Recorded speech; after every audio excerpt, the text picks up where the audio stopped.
Chapter 740. She would always knock on the wooden board. When she heard his voice, she would throw a candy to him through the crack, saying that her family was rich so she had candy to eat. Sometimes she would wrap a boiled egg in the paper of her exercise book and throw it in for him. Later, she said that she didn't want to marry him at first, but because he was pretty, even though her family was rich and giving him 3 cows was a little too much, he was pretty and she thought about it.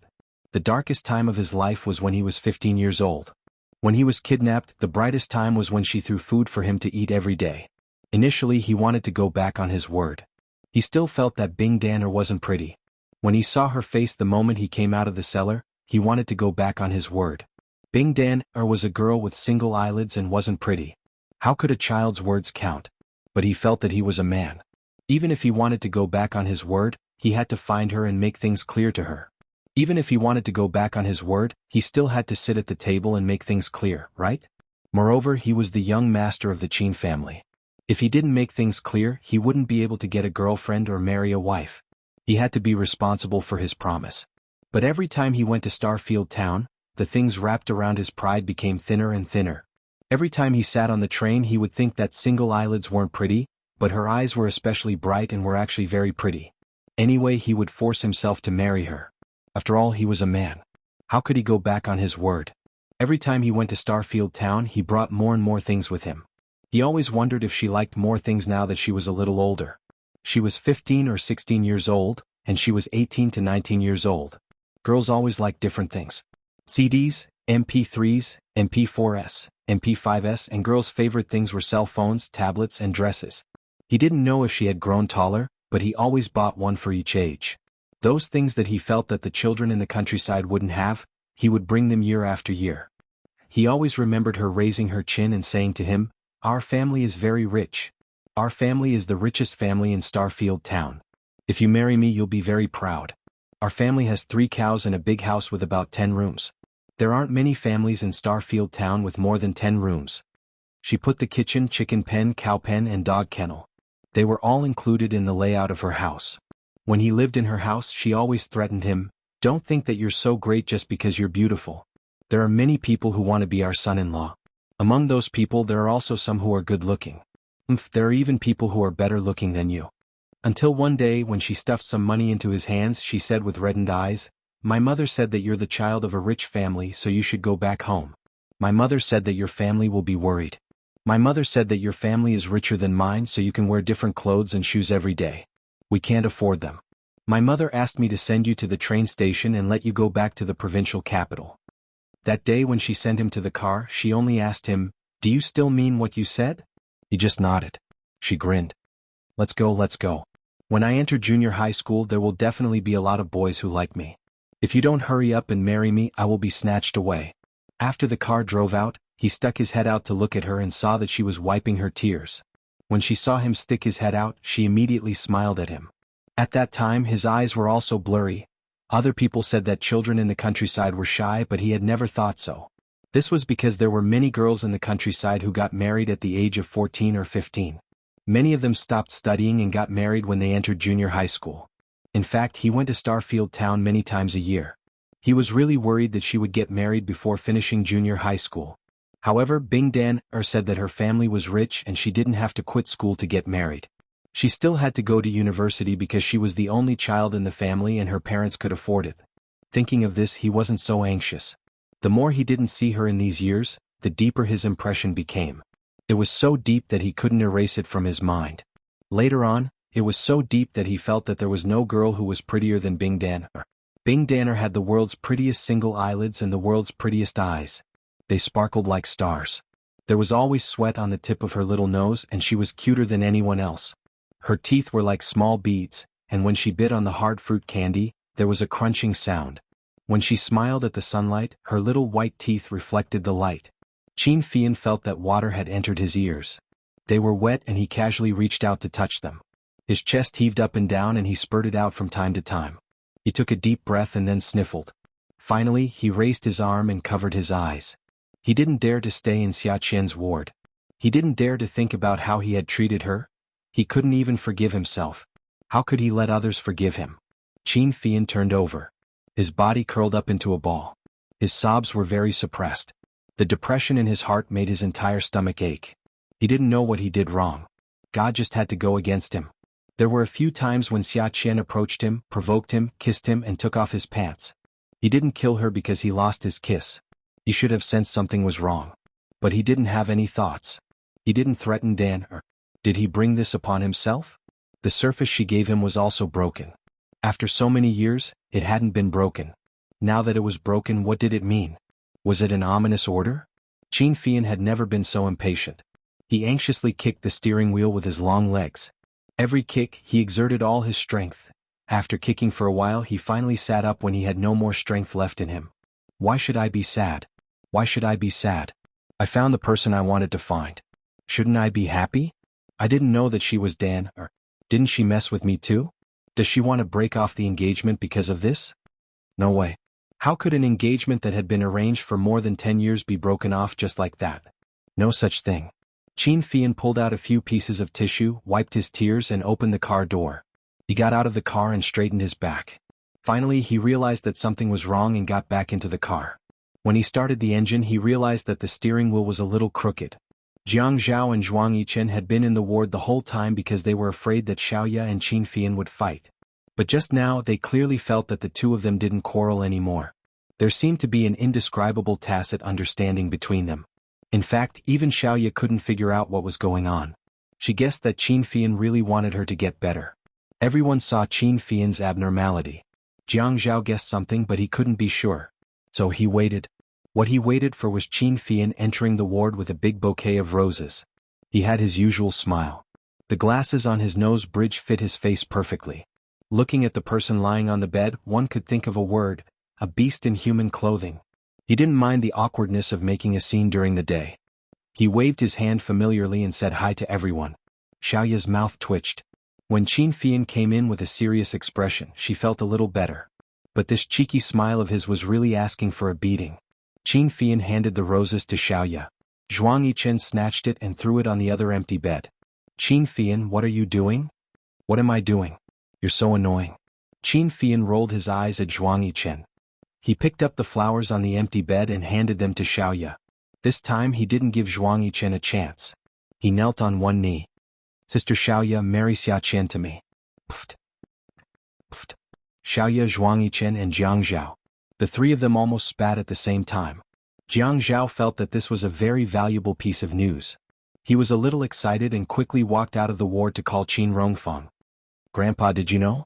Fian proposed to a girl. Qin Rongfang was drinking tea and almost spat it out. He clutched his chest and quickly made himself lie flat on the sofa to calm his heart before asking, Really? Really, but that girl is in the hospital now. You know her too. Last time she ate stinky tofu and kissed Fian. Later, when Yunyi and I returned to Jiang district for our wedding, she was the bridesmaid, Xiaqian. Qin Rongfang wasn't disappointed. Instead, he asked curiously, Her? Yes, but she's in Renxin Hospital. It's all Fian's fault. Qin Rongfang hung up the phone and shouted anxiously, Old Wu. Old Wu. Prepare the car.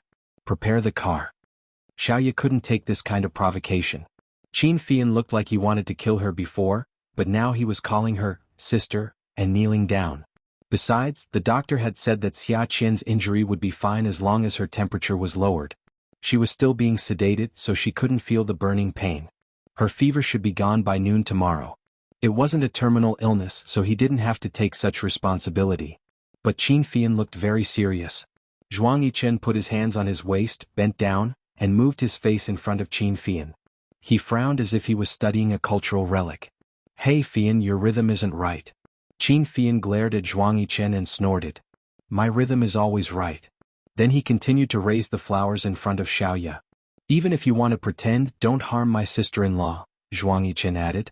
When Xiaoya heard this, she suddenly remembered that Xianhuan was gay. Damn, wasn't she pushing her own sister into a fire pit? Xianhuan, get up. The doctor said that she didn't burn anything. My sister doesn't want you to take responsibility. Why don't you want me to take responsibility? Xianhuan was confused.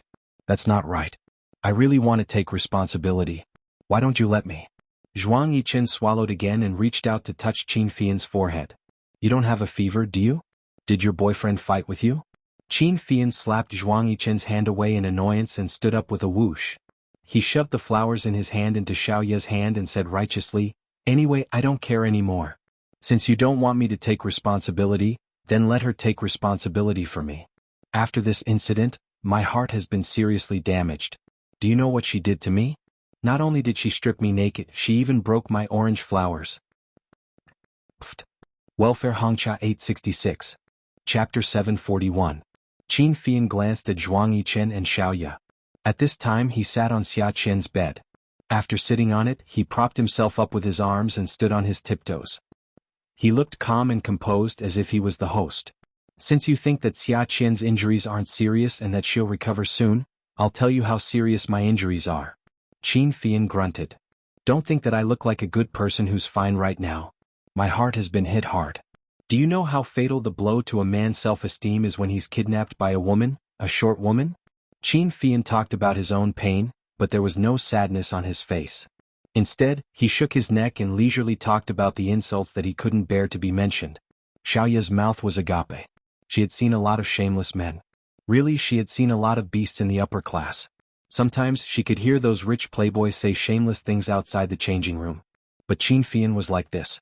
She really felt ashamed for him. How was he shameless? He had no face at all. "Qin Fian, you can't blame Xia Qian for this. You've had many enemies."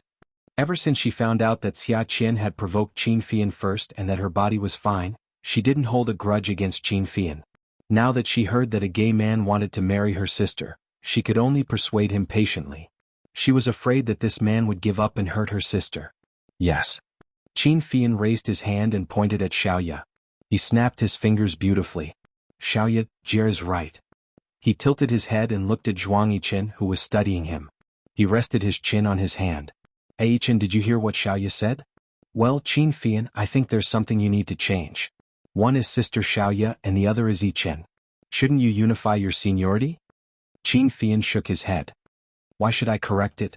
I call you Big Sister just like my wife. You haven't gotten your marriage certificate with Big Sister Xiaoya yet. We can't mess this up. If brother-in-law changes in the future, I'll be calling you Big Sister for nothing." After saying that, he looked at Xiaoya and said, "Right, sis?" Xiaoya rolled her eyes. He was already calling her his wife. Damn, Qin Fian's marriage speed is like a rocket?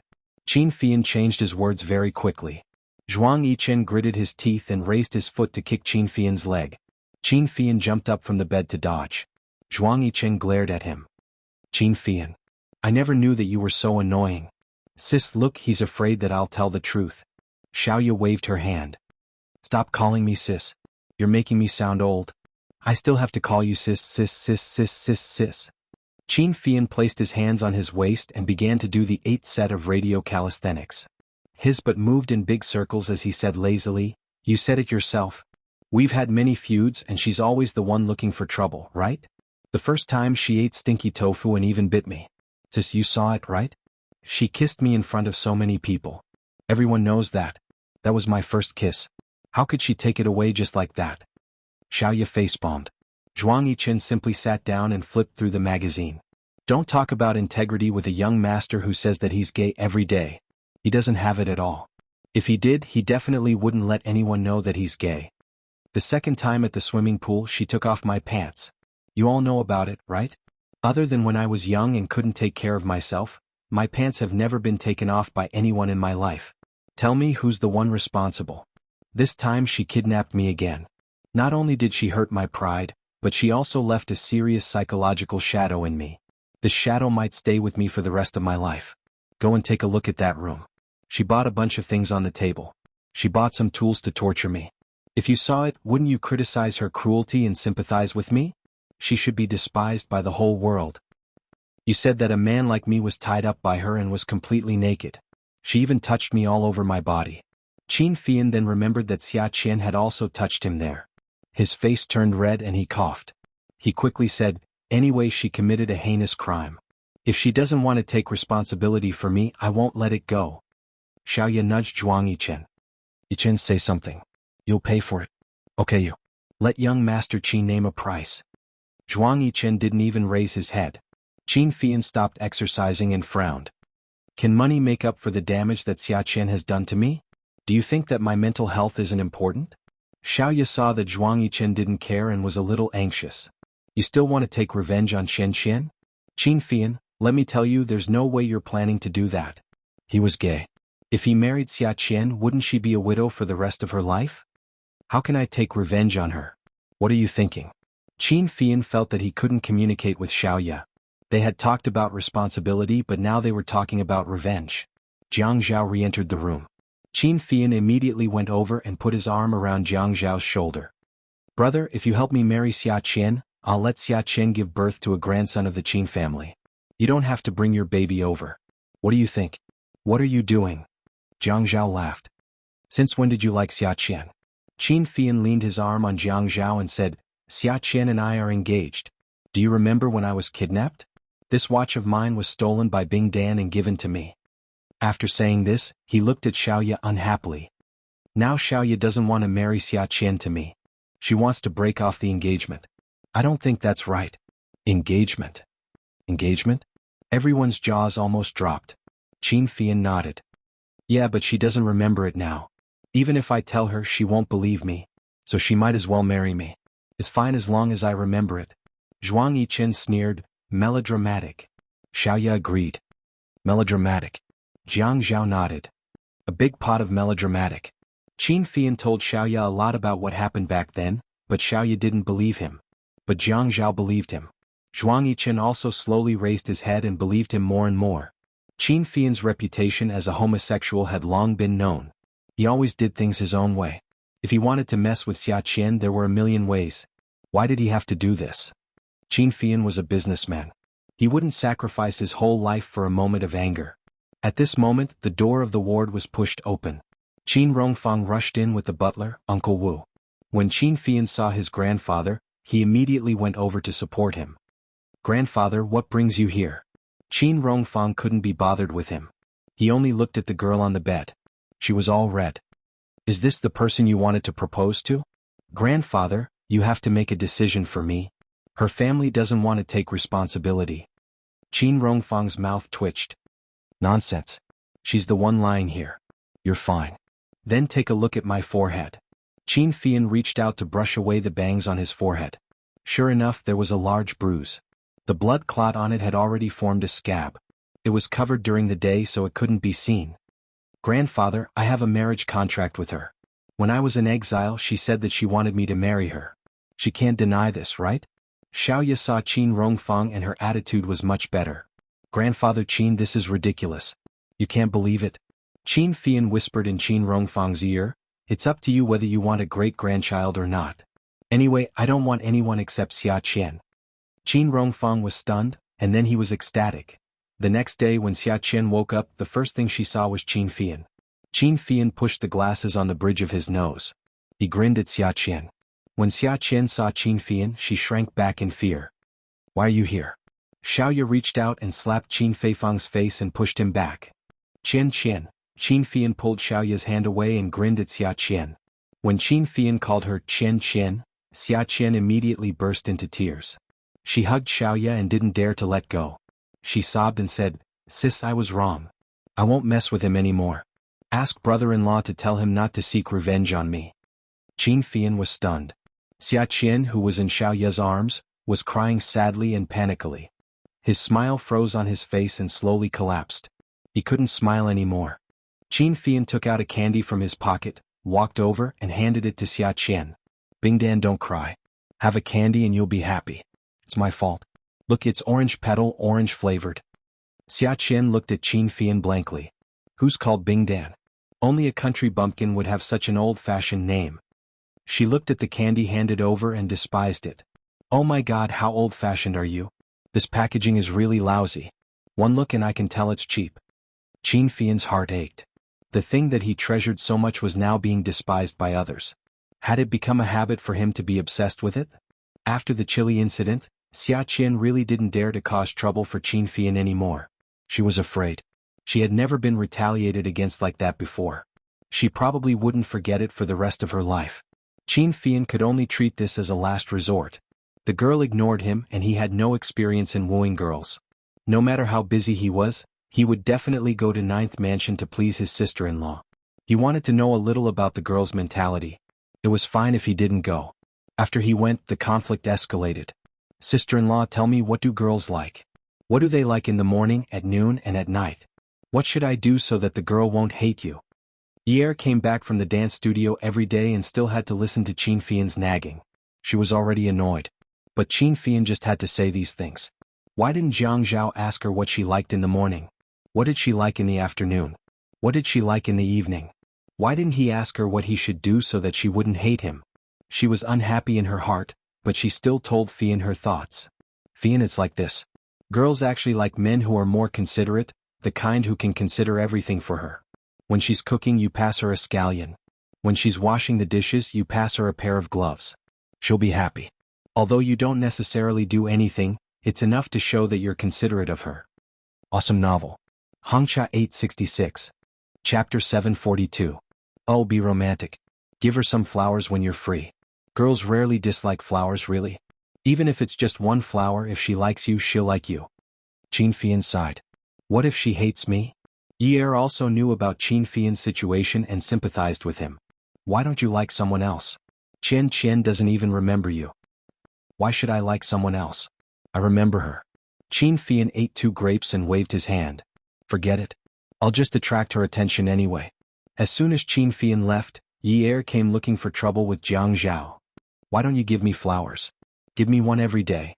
Oh, aren't there flowers in the vase every day? Isn't it troublesome to buy more? 3 or 4 pillows flew at him. Qin Fian's pursuit of girls was still at the most primitive stage. If he couldn't get her, he would scratch the wall anxiously. Xia Qian hated him and was afraid of him. She just ignored him. Sending her flowers, treating her to a meal, and giving her gifts were all useless.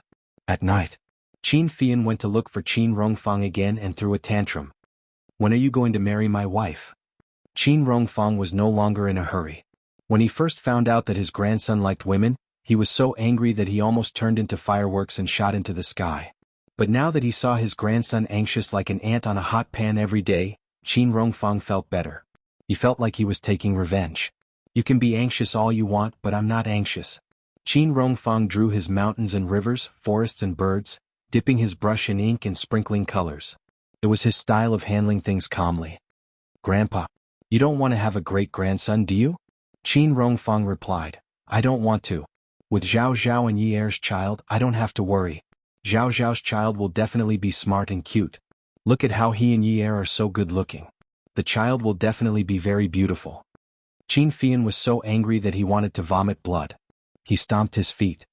You don't care? Fine. Since you can't do anything about it, then let's just leave it at that. When the people at the station get together with her, I'll give up. I can't be without her. Qin Rongfang smiled faintly. You don't really like men anyway. There's no need to insist on anyone. We can change. Qin Fian had long seen through Qin Rongfang's thoughts. This old fox, after knowing that he was not gay, he ostracized him, took revenge on him, and targeted him for everything. This old fox just wanted to see him anxious. Fine, he would show him anxious. She's my fiancée that I got engaged to when I was 15 years old. Why should I change her? Fian, don't be impatient. Everything has to be calm. Without Xia Qian, won't the earth stop spinning? Wouldn't my great-grandson be settled then? Qin Rongfang used an extremely serious and educational tone to say something out of place. Qin Fian took a step back and distanced himself from the desk. He pushed up the glasses on the bridge of his nose and glanced at the old man who was painting. He clicked his tongue several times. How sinister. Who could be more sinister than this old fox? He actually wanted to drug him? Good. Luckily he had a nest outside. Otherwise, he wouldn't even know if a woman was stuffed into his bed in the middle of the night. Grandfather, you shouldn't have done things that would make a junior feel ashamed. The old man's eyebrows and hair were as white as snow. He raised his eyebrows as he put down his brush. So, people say that the old are still young. The old are still young. Actually, in this family, I am the youngest. I should be forgiven for everything I do. Look at what you did a few years ago. So, how shameless. The old man sighed, very melancholy. Qin Fian felt that the corner of his mouth was twitching non-stop. Grandpa, this is revenge. I feel that this will damage your prestige. What prestige do I need? My prestige has already been ruined by my grandson. What prestige can I still have? Are you going to help me marry Xia Qian or not? No. Go marry your own wife. What does it have to do with me? If she is kidnapped, it is because you are too bad. What does it have to do with me?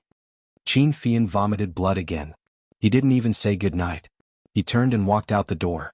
He couldn't stay in this house anymore. There was no warmth at all.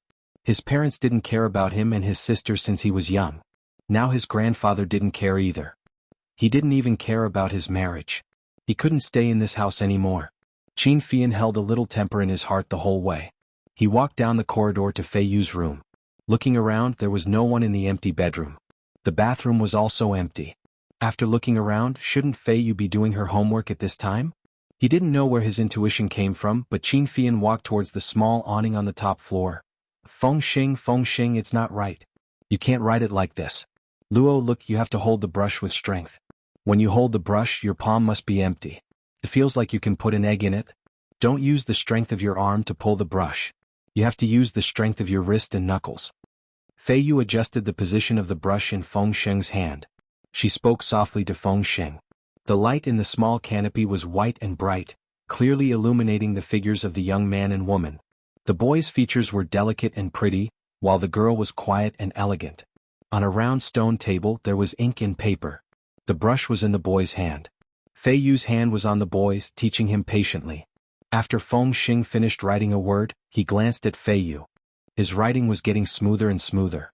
Fei Yu clapped her hands in praise. Feng Xing, you are amazing. You write so well. You haven't been learning for long. I've been practicing calligraphy for so many years. Feng Xing looked at Fei Yu and saw that she had stopped. After a while the atmosphere became awkward. Feng Xing's face heated up. He shyly lowered his head and continued to write. Feng Xing, you know how to write. Write down your home's address, okay? I will definitely help you find your home. A heavy blob of ink was printed on the snow-white paper. Feng Xing's brush instantly lost control of itself and the tip of the brush split open. Fei Yu was startled. She looked at the youth's hand holding the brush. Under the light, the knuckles were pale and blue. Feng Xing lifted the brush and dipped it in ink. On the snow-white paper, the charcoal black handwriting appeared. Under the light, it was wet. You want to chase me away? No. Facing the boy's silent but powerful questioning, Fei Yu hurriedly waved her hand. Today her hair was tied back with a white string. Her beautiful face was exposed and it was hard to hide her panic. Feng Xing, I'm just afraid that you will miss home. You will miss your father, your mother, and maybe your grandfather. Feng Xing, I didn't chase you away. But in our house I can't make the decision. You are a servant in our house every day and can't go to school with me. It's so hard. If you go back, your life will be easier. You should go to school. Fei Yu lowered her head. Her shoulders were slightly trembling. When she raised her face again, she looked at the boy with clear tears in her eyes. Today I told grandfather to let you go to school, but grandfather didn't agree. Feng Xing, you should go to school. Go to university, take the postgraduate entrance exam, and more. You are so smart. The soft tip of the brush could write with the strength of a knife. You despise me for not going to university. No. Fei Yu stomped her foot. This stomp shook off the water droplets on her eyelashes. Feng Xing, how can you look at me like that? I don't have a home. Where do you want me to go? Fei Yu bit her lip. I won't talk about this in the future. Xianxia clapped his hands. Fei Yu was startled, but Feng Xing was much calmer. Xianxia walked over and glanced at the handwriting on the stone table. He clapped even louder. He smiled and said, Feng Xing, my sister's teacher is not bad, right? Your handwriting has improved a lot. Feng Xing looked at Xianxia, then at Fei Yu. He smiled and nodded. Fei Yu wanted to hide the handwriting on the table, but it was too late. Xianxia had already finished reading. Looking at his sister's tear-stained face, the beautiful boy next to her was much calmer. He suddenly thought of someone. Jianghu? He didn't seem like it. Although Feng Xing was as beautiful as Unwu gave people the impression of being harmless and pure. He was very polite. Those older than him would politely call him brother. When he smiled, it was as if spring had come. Feng Xing's personality was much colder. He didn't speak and rarely smiled. Although he was young, his handwriting and questions revealed a sense of dominance. Why did she refuse to leave the Qin family? Xianxia took out a handkerchief from his pocket and rubbed Fei Yu's eyes, wiping away her tears. He gently and lovingly reprimanded her. Fei Yu, don't you know you should sleep early? Grandpa even said to set the rules for you in the next few years so that when you marry into the Pei family, you won't mess around and be hard to control. How can being someone else's daughter-in-law be as comfortable as being Miss? Fei Yu glanced at Feng Xing, then turned to glare at Qin Fian. Brother? She was so anxious that her face turned red. Qin Fian looked over from the corner of his eye. He saw the hand holding the brush trembling slightly. Crack. The priceless ink jade brush broke in the boy's hand. Qin Fian smiled faintly. He picked up the paper on the table and looked at the handwriting on it seriously. His silly sister, did she think that she was a good teacher? She didn't know how deep her foundation was. Qin Fian thought about the things in his grandfather's study. Nowadays, very few young people learned calligraphy, but many of them learned piano. But it was inevitable that some parents would choose interest classes for their children. That was one possibility. Another possibility was that it was someone like Grandpa. He forced the children in the family to learn. They had to learn. He was still holding Feng Sheng's handwriting in his hand. Feng Sheng's control of his strokes was really good. From a weak start to a strong finish, each row of words changed little by little, progressing step by step without the slightest bit of impatience. This Feng Sheng in front of him had been in the Qin family for many days. At such a young age he never complained. Other than not speaking, there was almost no flaw to be found. Xinwu 799. Chapter 743. But the doctor said that there was nothing wrong with his vocal cords. The reason he couldn't speak was probably due to psychological trauma. Qin Fian's eyes landed steadily on Feng Sheng. He sized him up and finally looked into his eyes.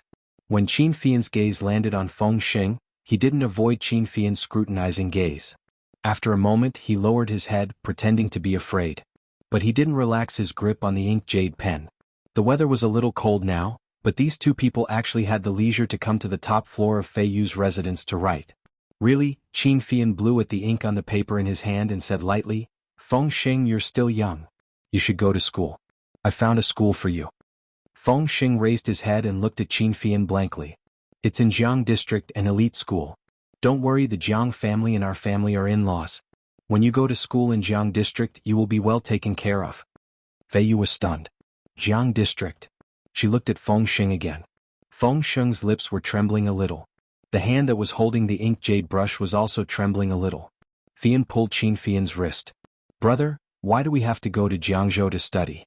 Isn't there a good school in High City? Fei Yu, this is my decision. You know that you can't make decisions in this family, so since some things have already been decided, then let it be. You don't have to object. Your task now is to study, then go to university and marry into the Pei family in a few years. You don't have to worry about anything else. Qin Fian looked at the young men and women standing in front of him with ugly expressions, then turned his gaze back to Fei Yu. He crumpled the paper in his hand into a ball and threw it into the wastebasket beside the stone table. He patted Fei Yu's head. Xiao Yu, when you have time, read more books related to exams. Although grades are not important to us, you know that Grandpa is very vain in this aspect. He is also old, so you should work harder to make him happy. You are outstanding in everything. When you marry into the Pei family in the future, Grandpa will laugh especially heartily when he praises you. You also know that the Pei family is well matched with us, and Grandpa does not want to lose out in this aspect. Fei Yu said in a low voice, why do we have to be well matched? Isn't the sister-in-law you keep saying that you want to marry someone with no family background and no background? The conversation naturally ended on a sour note. The matter ended with Fei Yu dragging Feng Sheng to bandage the wound on her hand. Qin Fian took off his spectacles and reached out to pinch the bridge of his nose. This little girl. It seemed that it would be a little difficult to send Feng Sheng out of the family. Fei Yu wasn't someone who was so insistent on everything, but for some things, once there were signs, shouldn't they be put out? If things continued like this, what if something happened? Qin Fian looked at his watch. The surface of the crack was still very clear, but what could he do? That was his sister's doing. He could only endure it. Fortunately, he could still force himself to look at the time. At this time, she should be riding her bicycle. His cheeks puffed out and he let out a breath. He straightened the collar of his jacket. Now he liked to change into casual clothes immediately after work. Because Xia Qian had scolded him, saying that when he wore a shirt and suit, he was a beast in human clothing. That wouldn't do. She was always so dissatisfied with him, always scolding him. Her impression of him would only worsen. Yesterday he had failed. Today he continued to stride forward with high morale and began a new round of chasing girls. Right now, he didn't have the energy to care about his sister's matters. His sister would still need a few years to marry into the Pei family. After all, she was still young. But it was different for him. His marriage was imminent. In a few years, Xia Qian's child would definitely be able to play around. Of course, if her child was able to play around in a few years, then the child would definitely have the surname Qin. Qin Fian went downstairs happily. He walked through the corridor and went to get his car. He really couldn't think of any other methods that he hadn't used on Xia Qian. When this woman saw him, it was as if she had seen the plague. She ran away immediately. He couldn't let her run away today. The advertisement in the car slowly stopped. Then it was the talk show. Welcome back. Let's continue the topic we talked about today. What's wrong with women these days? The atmosphere of the show was quite cheerful. The host used a more humorous way to narrate. The man said, "Let's continue the topic we talked about just now. Just now we were talking about the weird things in women's brains. I don't know what women these days think. If you're handsome, she says you don't feel safe. If you're ugly, she says you'll lose face if she brings you out." The female host retorted, "Aren't you men the same? If you find a beautiful wife, you're always worried about whether she's having an affair. If you find an ugly one, you leave her at home and don't even dare to bring her friends home for dinner. Isn't that the case? Hey, aren't we talking about women today? Men and women depend on each other." "Ah, yes. Let me tell you a story. I heard from a friend that he had a girlfriend. In less than a month they broke up. In the beginning the two of them got along quite well. They also had chemistry. Then why did they break up? He said that on the last day of their breakup, after they had a candlelit dinner, he held the girl's face and looked at her with deep affection. How good, how romantic, how right the rhythm was. For a long time the girl's eyes blinked and blinked. He was dazed. In the end he asked, "Can I kiss you?" The girl shyly said, "Annoying, why do you only think about these things?" Then he let go of the girl and sent her home. That was the last time they spent together. The female host laughed. "If it were you, what would you do?" "What would I do? What's there to ask? Kiss her. If you kiss her, you'll become one of us. If you don't, you'll get a slap on the face at most, right? It's like trading in the stock market. There are risks, but there are also rewards." God, do you have to be so violent? This isn't violence. This is fighting. When you can't be sure whether it's abuse or abuse, just accept it with a masochistic attitude. Who knows, there might be a surprise. So, Qin Fian concluded that what happened that night was caused by listening to the unhealthy radio program. Qin Fian followed the road that Xia Qian rode on every day. He drove slowly looking for her shadow. Xia Qian was drenched in sweat as she rode forward on her bicycle. The lights of the city spread out and she ran back. Life is about movement. So, if you want to live long, you have to exercise. Qin Fian's car followed Xia Qian. He was thinking about how to put the words he said on the radio into action.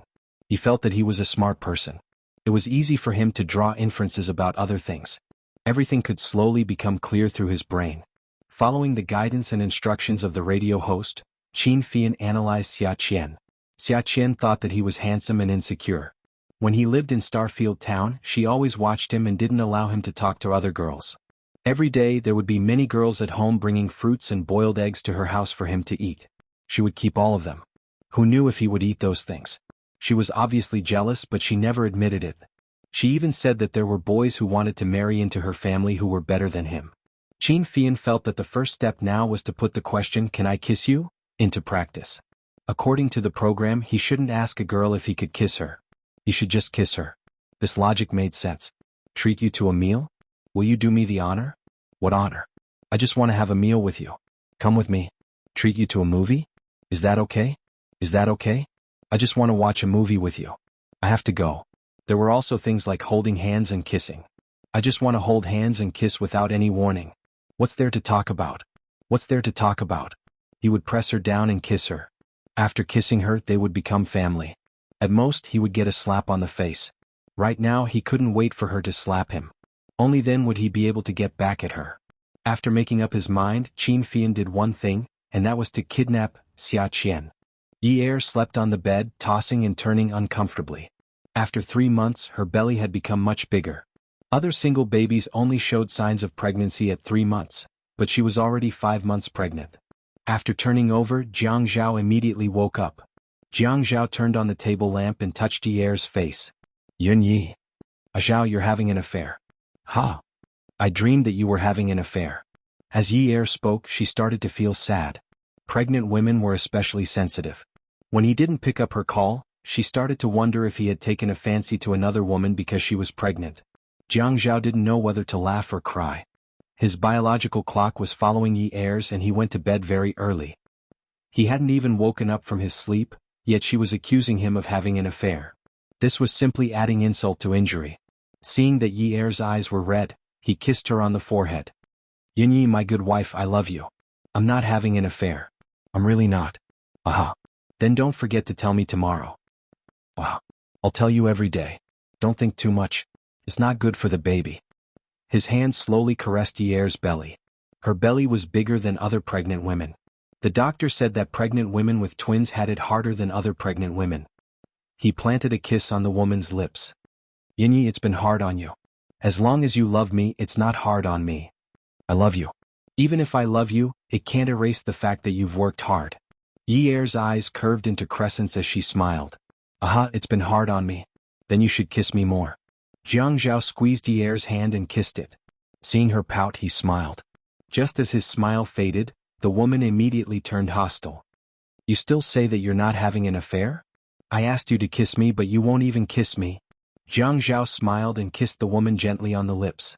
After the woman was satisfied, she reached out to turn off the lights. She said happily, Aha, I believe you. Ad Hongcha 866. Chapter 744. Turning over, she pulled Jianghu's hand and hugged herself. After a while, the sound of a woman's even and satisfied breathing could be heard. After Jianghu kissed Yi Er, he really couldn't fall asleep, especially now that he was leaning against her back and hugging her. His hand slid into her pajamas. After she got pregnant, her chest seemed to have grown bigger, as if it had swelled up. His large hand cupped her breasts, which were very pink and full. He couldn't help but rub his nose against her neck. The thing in his hand had a kind of magic. He hadn't touched her in a long time, and he could clearly feel that part of him was already uncontrollably pushing against her butt. Yi Er twisted and moved forward. She moved, but Jianghu wanted to find a place to press against her. He chased after her and slid his hand into her underwear, fiddling with it. Was sleeping soundly, but she was having a dream before she was pregnant. In her dream, she saw Jianghu's fingers entering her body. 1 finger, 2 fingers, 3 fingers. She was so full that she was about to cry out. She would always feel weak because of him, and her lower body would be uncontrollably wet. Be good, wifey. 3 months have passed. Let's try it today, okay? Jianghu said as he pulled down Yi Er's pants. He slowly pushed and squeezed. Yunyi, pregnancy is really a blissful and torturous thing. Jianghu said in a low and hoarse voice. His breaths were heavy and trembling. He held her breasts, not daring to go too deep or too fast. He tossed and turned until he was completely drenched. Zhao, I want. Xia Qin's car was thrown into the trunk by Qin Fian. He threw her into the car and threatened, Xia Qin, don't move. Otherwise be careful. Xia Qin really didn't dare. She obediently sat in the back seat and watched Qin Fian's changes without blinking. When the traffic light turned green, she wanted to open the car door and jump out, but the central control had already locked the door. I knew you wouldn't be honest, so I locked the car door. What do you want? I don't want to do anything. Let's go eat and watch a movie. Right, I want to have a candlelight dinner with you. It's very romantic. You'll definitely like it. Xia Qin's heart twitched. Who would tell her to face a homosexual? How was she supposed to deal with such a strange change? Especially when he sat in the back, he could see him occasionally turn his head and smile. This smile was beautiful, but it was too scary because he had never smiled at him like this before. Xia Qin was increasingly suspicious of Qin Fian's purpose. Confession of Xia Qin. God, everyone says that I'm an idiot. Please give me some pointers. How can I destroy a man like Qin Fian? Why did he ask me to go instead of having dinner and watching a movie with his boyfriend? Did he get some voodoo from Miaojiang and put it in my food? I haven't cured my terminal illness yet. What should I do if he gets another voodoo? What kind of voodoo does he want to put in me? Will he control me and make me commit murder and arson? I don't eat. How can that be? You have to eat. Qin Fian deeply understood the words on the radio. No matter what you do, you don't have to ask for a woman's opinion. If you do it by force, you'll just be slapped in the face or two. A romantic candlelight dinner. No, to be exact, it was a candlelight supper. Qin Fian booked the entire second floor of the Western restaurant. He took Xia Qin's hand and went upstairs. Then he put his arm around her shoulder. The waiters all knew Qin Fian. He was a handsome man in high city. At this time, a homosexual came to the restaurant with a woman in his arms. It was big news. Without asking for Xia Qian's opinion, Qin Fian ordered the food. The waiters lit the candles according to Qin Fian's request. The candlelight on the candlestick flickered and the flames danced. Their skin started to turn orange-red. The flames in their eyes danced. Qin Fian stared at Xia Qian's eyes. Actually, it was different. Bing Danner's eyes were different from Xia Qian's. The light in her eyes was different. Bing Danner was smart while Xia Qian was a little silly. Xiaoya said that after Xia Qian woke up, her reaction was always half a beat slower than others. Therefore her grades were not very good. In fact, it was Zhuang Yichen who helped her get into the media college. Xia Qian did not get in at all. Because she was not smart enough and did not study well, the teachers did not pay much attention to her. She also had fewer friends. Therefore, when she had Yi Er as a friend, Xia Qian almost wanted to be friends with Yi Er. Xiaoya said that no one wanted her to remember the past. She also hoped that he would not mention it. Qin Fian was very conflicted. In the end, he chose not to talk to Xia Qian about the past. If he reminded her of her parents' death, even if she remembered him, she would still be in pain. His eyes were a little sore. Qin Fian forced himself not to be so sad. He pushed up the glasses on the bridge of his nose. He pushed up his glasses and poured some red wine for Xia Qian. Xia Qian was afraid of Qin Fian for a while. After a while she would be stupid again. How could she drink the food when she knew it was poisoned? She would not fall for his trick. Qin Fian, let me tell you, don't forget. Have you forgotten? Have you forgotten that you were raped by me? I'm very fierce. I'm very powerful. When Qin Fian heard Xia Qian's words, he remembered his favorite saying in the past. We love very rich. Not many families in Starfield Town are as rich as us. He could not help but smile. He raised his glass and took a sip. Yes, I remember. I won't forget. You were the only one who raped me before. Then how dare you provoke me? I didn't provoke you. I want you to marry me. Xia Qian was speechless. Could this man not say anything else? Did he think that she would be interested in him just because he was good-looking, even if he was gay? Was she that kind of person? How could she be that kind of person? She was just good-looking and had a good figure. She could play with that place. Wow. It was huge. Forget it. She did not want to think about it anymore. Her nose was burning. She felt that she was close to death again. She said contemptuously, Were you dumped by your boyfriend? Qin Fian cut the steak seriously. He cut it into small cubes. After cutting a whole piece, he stood up and placed the portion in front of Xia Qian in front of him. He sat down in front of Xia Qian and continued cutting. I don't have a boyfriend. Xia Qian shook her head in disbelief. Don't be like this. Although I'm also a media person, I'm not a reporter. I won't expose you. Qin Fian used to think that it was good to tell others that he was gay.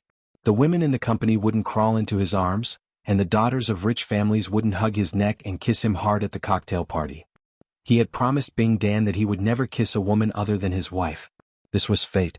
His lips had only kissed Xia Qian, so Xia Qian had to be his wife. But now it was troublesome.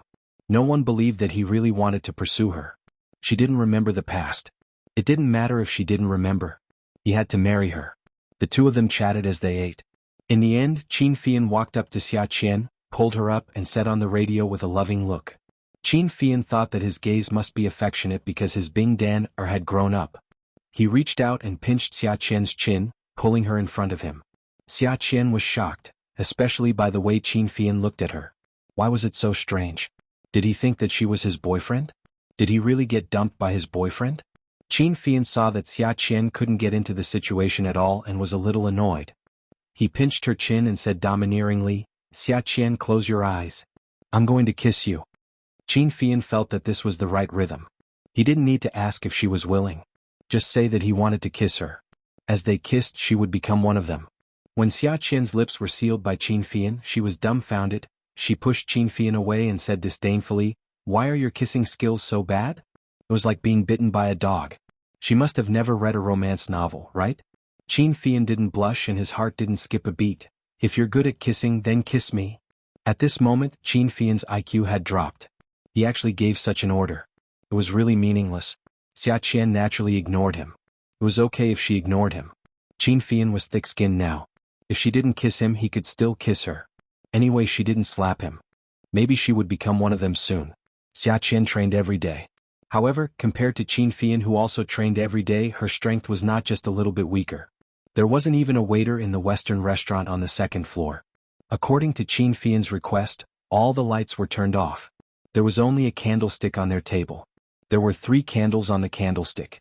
The candles burned with tears and the rhythm of the flames was unclear. The rhythm was unclear and the light was unclear. Xiaqian was pressed down on the sofa by Qin Fian. Qin Fian. How dare you press down on me? Kiss you, press down on you, marry you? After the announcement, they continued to kiss. Men should have an innate ability to explore women. For example, how to quickly change from inexperience to familiarity.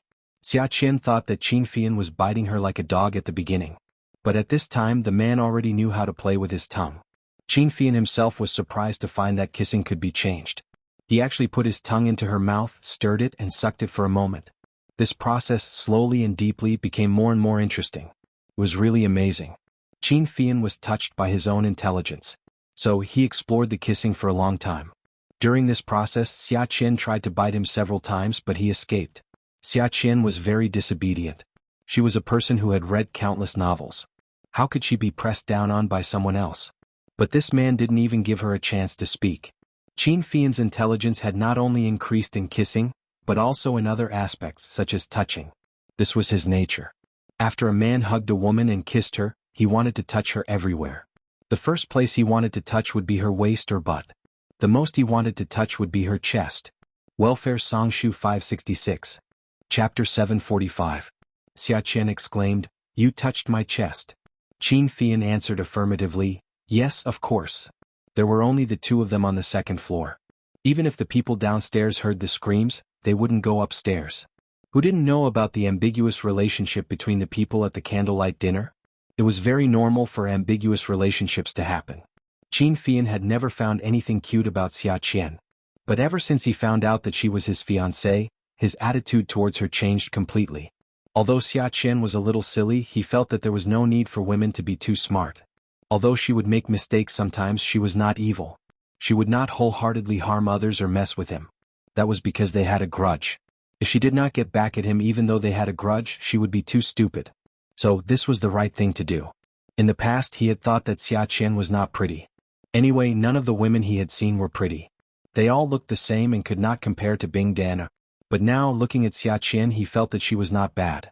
Her double eyelids after plastic surgery looked better than Bing Danner's single eyelids.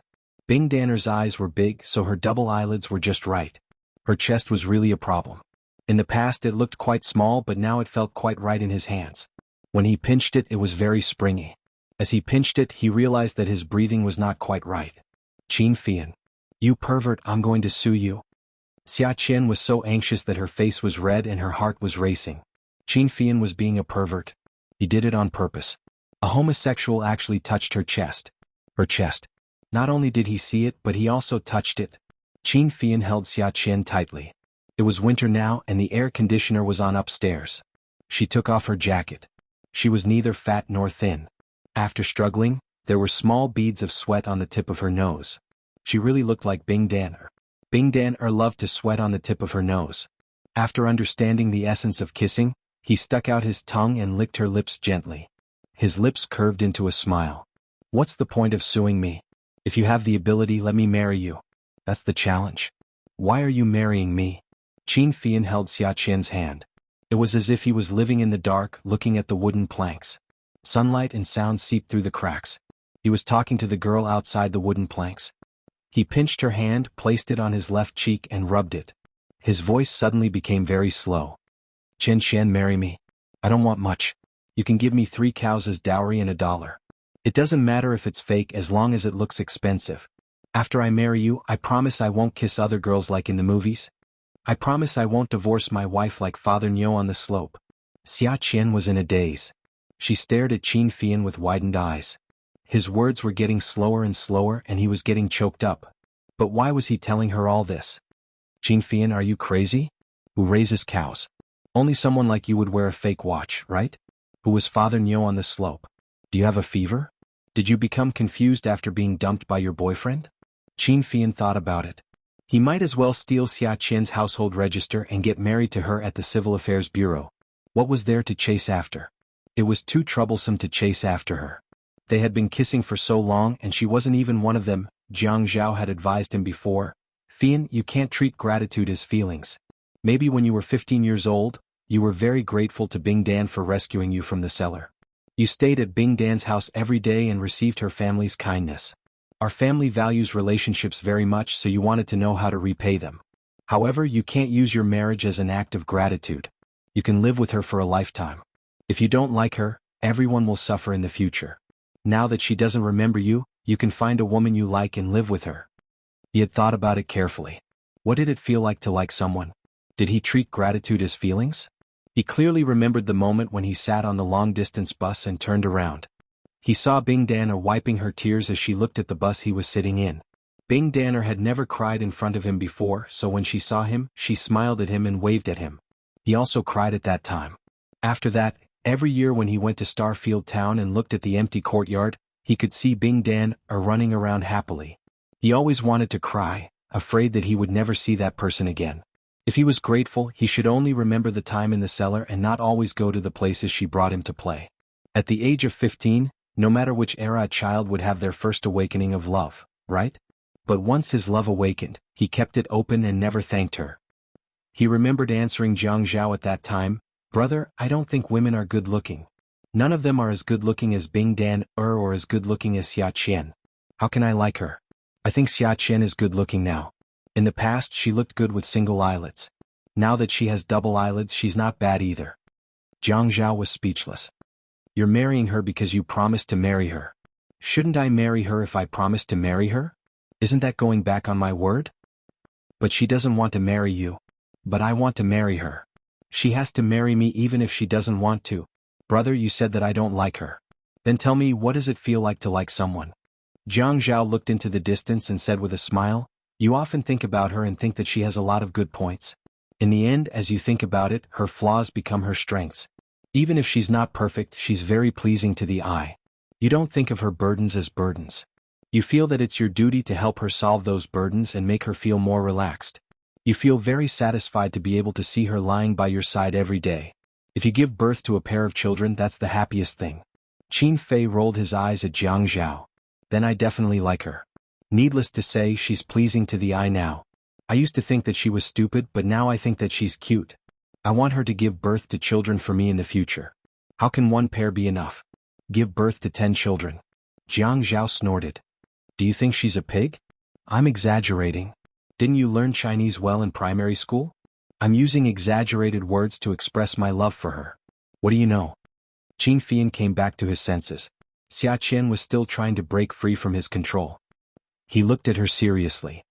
"Xianxia, think about it. I really like you. I like you, so I want to marry you. But I don't like you. Feelings can be cultivated. The soil has already become saline alkali soil. How can you cultivate it? What kind of thing can he cultivate? Then let's improve the soil." "But, don't say, but, Xianxia. Let me kiss you again." Qin Fian had never hugged and kissed a woman like this before. The feelings in his heart came out again. His dependence on Xianxia grew with each passing second. This kind of feeling was like pouring oil on a small flame. With a bang, the flame was pulled up high. When his mouth was dry, he pulled Xianxia's clothes. Xianxia glared at Qin Fian fiercely. "Don't you dare touch me again. Don't you dare touch me again." As she spoke, she stuttered. In the end, she said, "If you touch me again, I'll sleep with you." As soon as she said it, Xianxia regretted it. Qin Fian was not the Qin Fian from before. Her words would not scare him at all. Qin Fian was speechless. Yes, sleep with her. If he slept with her, she would become one of his people. He suddenly realized that Xianxia needed to be provoked. She hated him, so she wanted to go against him. In the past, he hated being touched by women, so she wanted to touch him. Qin Fian propped himself up and quickly left Xianxia's body. He walked back to his seat and sat down. He straightened his thin pink and purple sweater, picked up the wine glass and took a sip. He immediately said contemptuously, "You want to sleep with me? Just by you? Can you afford to sleep with me?" "What?" Xianxia was angry. "Just by me? Sai, I realize that I won't torture your body gently anymore. I'll use this method to scare you. Look at how scared you have been recently. Are you scared out of your wits? Although you used to scare me, compared to how I'm scaring you now, what you did to me in the past was child's play." "Ah." Qin Fian laughed proudly. It was the kind of arrogance that came after a scheme had succeeded. How could Xianxia take this kind of provocation? She had been played by this man from the beginning. He had used this kind of method to scare her. What did he mean? Had she lost? Well, this homosexual was indeed insidious. Qin Fian observed Xia Qian's eyes. They kept rolling and he didn't know what she was thinking. However, she didn't seem to be afraid of him now. He had a feeling that he wanted to go all out with her. That was good. She was not afraid of him. Xia Qian, I'm warning you. I can only play with you like this. But between us, I'm definitely the one playing with you. When I kissed you just now, you must have thought that I would sleep with you, right? Ah, how could that be? You're not even as good-looking as my boyfriend. God, forget it. I can't bear to hurt you. Qin Fian finished this mouthful of wine and unilaterally ended this candlelight supper. Xia Qian recalled that during this period she had been avoiding Qin Fian's pursuit like a cat. She was scared to death, but this guy was having fun. He said that he would not torture her body gently anymore and used this kind of method to scare her. This despicable guy. When Qin Fian came down the stairs, he clearly heard Xia Qian's roar. Qin Fian, I won't let you off. The man leisurely walked away humming a song and took Xia Qian's bicycle with him. Xia Qian's belongings were robbed. She beat her chest and stomped her feet in the parking lot. She swore that she would destroy Qin Fian, that homosexual. Qin Fian returned to his residence and called Jianghu. Jianghu had just finished showering and came out of the bathroom. After getting into bed, he didn't dare to hug her anymore, fearing that he would want to do it again. His work phone vibrated on the table, making a woo-woo sound. He quickly got out of bed and went to the opposite room with the phone. The number on the phone was Qin Fian. What are you doing? Calling my work number in the middle of the night. Awesome novel Hongcha 866. Chapter 746. Your private number is turned off. What else can I call other than your work number? You know that my phone is turned off, yet you're still calling. Is there something that can't be said tomorrow? No. Just spit it out. Qin Fian hesitated for a moment and finally decided to ask his senior. Brother, let me ask you. How can a girl take the initiative to sleep with you? You want Xia Qian to sleep with you? Fian, is there something wrong with your brain? Aren't you being too hasty? Tell me about it. Qin Fian felt that asking Jianghu about this was more reliable than asking Zhuang Yichen. After all, Jianghu was his blood-related brother, so the element of embarrassment was much less. Jianghu suddenly remembered that there was a time when he had a conflict with Yi Er. He drugged Yi Er, and Yi Er later. Of course he couldn't tell Qin Fian the truth. He could only pretend to be deep in thought before discussing. Why don't you seduce her? You look good anyway. This won't work. Jianghu said hypocritically. Then why don't you drug her and make her pounce on you? But this method might not be effective, and it's a little immoral, right? Brother? I think it's too immoral. The way she's treating me now is the most immoral. Qin Fian's goal was to make Xia Qian one of his own. How could it be immoral? After Jianghu hung up the phone, he thought about how immoral he was to Xia Qian Kai for coming up with such an idea. Xia Qian suddenly bumped into a telephone pole. After a nosebleed, she collapsed again. Leukemia. Sometimes, it wasn't her imagination that ran wild. Her body had always been weak. Her classmates who stayed in the dormitory every day and didn't exercise had better resistance than her. So when there was something wrong with her body, she would start to think about it. She thought about how Qin Fian actually looked down on her. What did he mean by you? Can you afford to sleep with me? It wasn't Shang Dynasty. Who did Qin Fian think he was? Why couldn't she sleep with him? Looking up at the street lamp, he reached into his pocket and took out a small packet of tissue paper. He took out a piece and used it to wipe the blood from his nose before plugging his nostrils. Xia Qian immediately set a goal for herself, and that was to sleep with someone she couldn't afford to sleep with before she died. Winter was very warm in the minds of the busy young people. It was getting warmer and warmer day by day. Qin Rongfeng listened to the servant's report about how his grandson was chasing after a lady every day, and he gloated. He could finally breathe a sigh of relief. This grandson of his had tortured him for so many years, and he had finally met his nemesis who could avenge him. How delightful. Looking at the wedding invitation from the Pei family on the table, Qin Fian thought that next year, he would be able to send his grandson red and gold wedding invitation everywhere. He was so happy that flowers were blooming everywhere. He called his family members separately and finally called Qin Fian. Fian, arrange work properly. Our family is going to G City. The Pei family is holding a wedding this time, so we have to go there early. Okay, I got it. Will you bring Feiyu there? Of course she has to go. It's something that our adults have decided, so it's good for her to go take a look. Then I'll go pick her up from school and help her apply for leave. Okay. Qin Fian hung up the phone. After hanging up the phone, the problem he was thinking about was not how to arrange the time, but that they were going to G City, and Xiaqian was still not one of them. And what made Qin Fian even more worried was that Fei Yu was still fine after school in the afternoon, but when it was time to sleep at night, she began to hold her stomach and scream. She was in so much pain that her whole body was sweating, and her clothes were soaked through. Qin Rongfang was so anxious that he scolded everyone he saw. Fei Yu's face was covered in sweat as if she had been splashed with water. Her face was covered with hair. She curled up into a ball, holding her stomach, and her head had already touched her bent knees. It hurts. Xiao Yu, tell your brother, what did you eat today? The moment Qin Fian touched Fei Yu, she rolled to the other side of the bed. It hurts. Fei Yu screamed, crying as she screamed. The family doctor came over. Chinese medicine doctors wanted to take her pulse. Western medicine doctors wanted to test her blood, but none of them could get close to her. Fei Yu was in so much pain that she kept twitching. Qin Fian wanted to force Fei Yu down, but at this moment, a youth rushed out from the crowd and climbed onto Fei Yu's bed.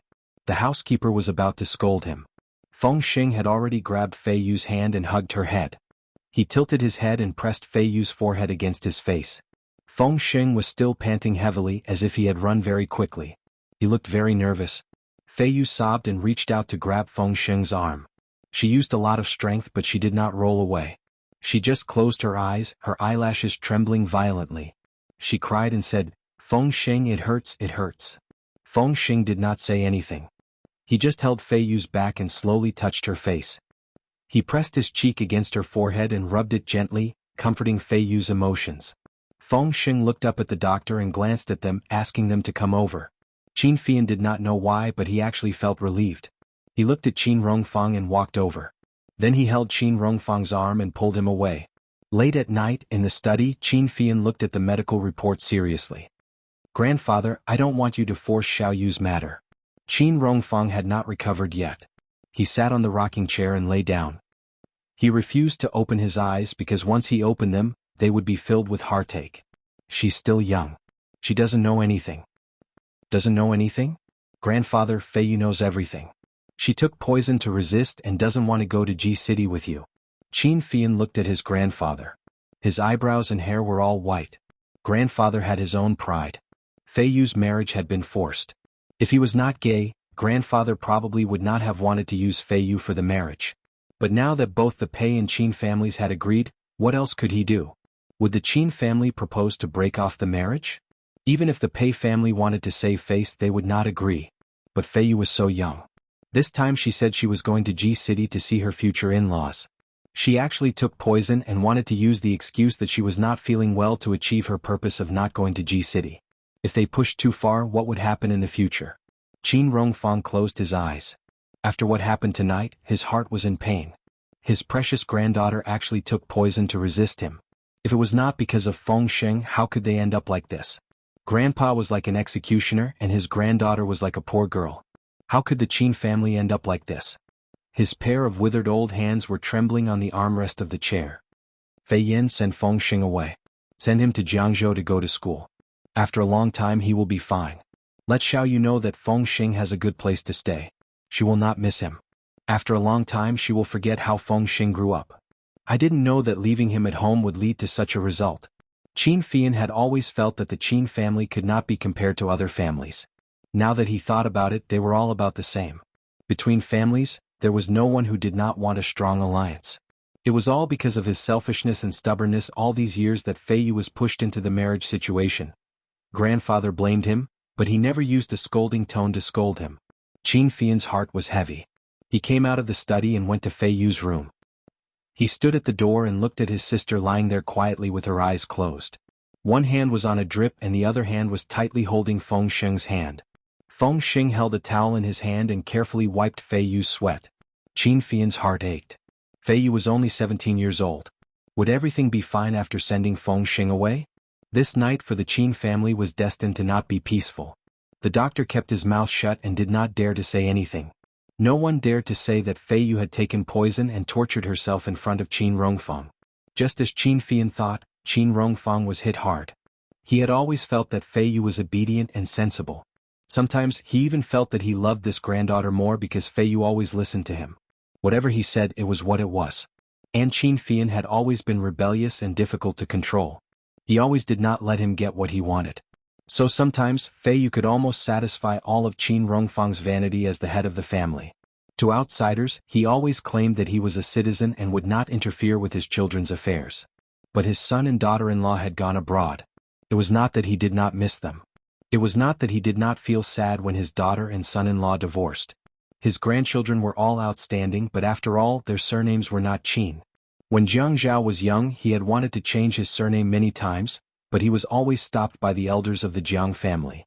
It was not that he did not feel regret. He had raised his grandchildren single-handedly. What was the use of his grandson's surname? He was gay and did not want to be controlled. Only Fei Yu had been sensible since she was young. She listened to him. He had even thought of finding a man for Fei Yu. That way, his granddaughter would live under his nose for the rest of her life. He would be satisfied in this life and would not have any other thoughts. But a man who was willing to marry into the family would always feel that something was missing. How could he be worthy of his granddaughter? Fei Yu was so good. He had to find someone from a family of equal status before he would be satisfied, relieved, and feel that they were compatible. He had found a good man for his beloved granddaughter, but now he was forcing his granddaughter to take poison to resist him. Qin Rongfang fell into the rocking chair, unable to get up. 2 streams of tears flowed out of his tightly shut eyes. Qin Rongfang raised his withered arm and placed it over his eyes. His chest rose and fell as he choked out, "Fei Yu, you really hurt Grandpa's heart." Qin Fian went to the 9th mansion. Jianghu let Yi Er sleep alone first and took Qin Fian to the study. He brewed coffee for Qin Fian. Jianghu brewed a cup of tea for himself. The two of them sat around the tea table, facing each other. After Qin Fian finished telling him what had happened that night, the cup in Jianghu's hand slipped and landed on the tea table, splashing water all over him. He asked solemnly, "Why did you only tell me about such a big thing now?" The situation at the time was too unexpected. I didn't have time to rush it. I was already too busy looking for doctors. How could I have time to inform anyone? Later I had a deep talk with Grandpa. He said that it was so late and told me not to disturb you because sister-in-law was pregnant. Qin Fian felt that other than the bitterness of the coffee, there was no other taste. It was bitter in the past, but he always felt that it was fragrant. Jianghu asked again, "How is Fei Yu's condition now?" Qin Fian's brows twitched. He frowned and complained, "Her stomach was pumped and she's out of danger. She just doesn't want to go to City G. If she doesn't want to go, then so be it. She caused such a big thing." Awesome Novel Hongcha 866. Chapter 747. Jianghu was also angry. "Don't you know Fei Yu's personality? Can she tell you?" Grandpa said to send Feng Xing away. Actually, I had long realized that this situation was not right. At that time, I told Grandpa to send Feng Xing away to Jianghu. If Fei Yu was worried, I would say that I found a good school for him so that Fei Yu would not be worried. But it has already developed to this point. Do you think sending him away now will be of any use? Grandpa said that as time passes, it will fade away. I think this is a bomb. Jianghu sucked in a breath of cold air. He had never thought that Fei Yu would take poison. He was also very worried. You also know that it is a bomb. You were engaged to her when you were 15. Haven't you forgotten about it now? Fei Yu will be difficult to deal with. Then what do we do now? I don't even have the mood to chase my wife anymore. Fei Yu has never been such a bastard in her life. Qin Fian gritted his teeth and held the coffee cup. He could not smell the coffee at all. He felt that his nose was filled with the smell of medicine. When the doctor said that Fei Yu had taken poison, he was stunned. Seeing those tubes inserted into her mouth and seeing her tied up for gastric lavage, he wanted to rush up and slap her. Why couldn't they talk things out? Why did it have to be like this? She did not think that if something happened to her, what would happen to Grandpa? What would happen to him? He only had this one sister. Grandpa was already so old. Qin Fian could only scold Qin Fei Yu again and again. "You bastard." It's not that she's a bastard. It's that she finally has flesh and blood, Fei Yu. "Brother, what do you think we should do?" Grandpa asked our family to go to G City. But with Fei Yu like this, we definitely can't go. If Fei Yu doesn't go, I don't want to go either. I have to stay at home and watch over her. How do we explain to the Pei family? Jianghu thought for a moment. Why don't we bring Fei Yu to my place and separate her from Feng Xing? Your sister-in-law's belly is so big now. I don't want her to go to G City. If she doesn't go, I won't go. We can take care of Fei Yu. In this way, you and Grandpa will be relieved, right? If Fei Yu could come and live here, with her brother and sister-in-law taking care of her, Qin Fian would naturally be relieved. Are you and sister-in-law really not going? Jiang Zhao nodded. I'm not going. She's prone to chest tightness now. Last night she said that she wanted to eat egg custard, so she went to the kitchen to make egg custard. In the end, her chest tightened and she couldn't breathe properly. She almost fainted in the kitchen. At that time I was so scared that my legs went weak. So from today onwards I've hired Andy to work full-time and she lives downstairs. Now that she's going on a long trip, I'm afraid that something will happen to her on the plane. So be it. She's going to give birth in a few months. I'm afraid of the slightest disturbance now. I just want to give birth to the child safely. I don't care about other things. Grandfather told me to get one of the old maids in the house to come over and take care of sister-in-law, but you refused. There's no need for that. I'm used to serving Grandpa's taste. I've changed it so many times and I still can't get used to it. It's easier for us. Your sister-in-law's mouth isn't very picky, so it's easier to get her. Alright, then I'll go back and tell Grandfather to send Feiyu over.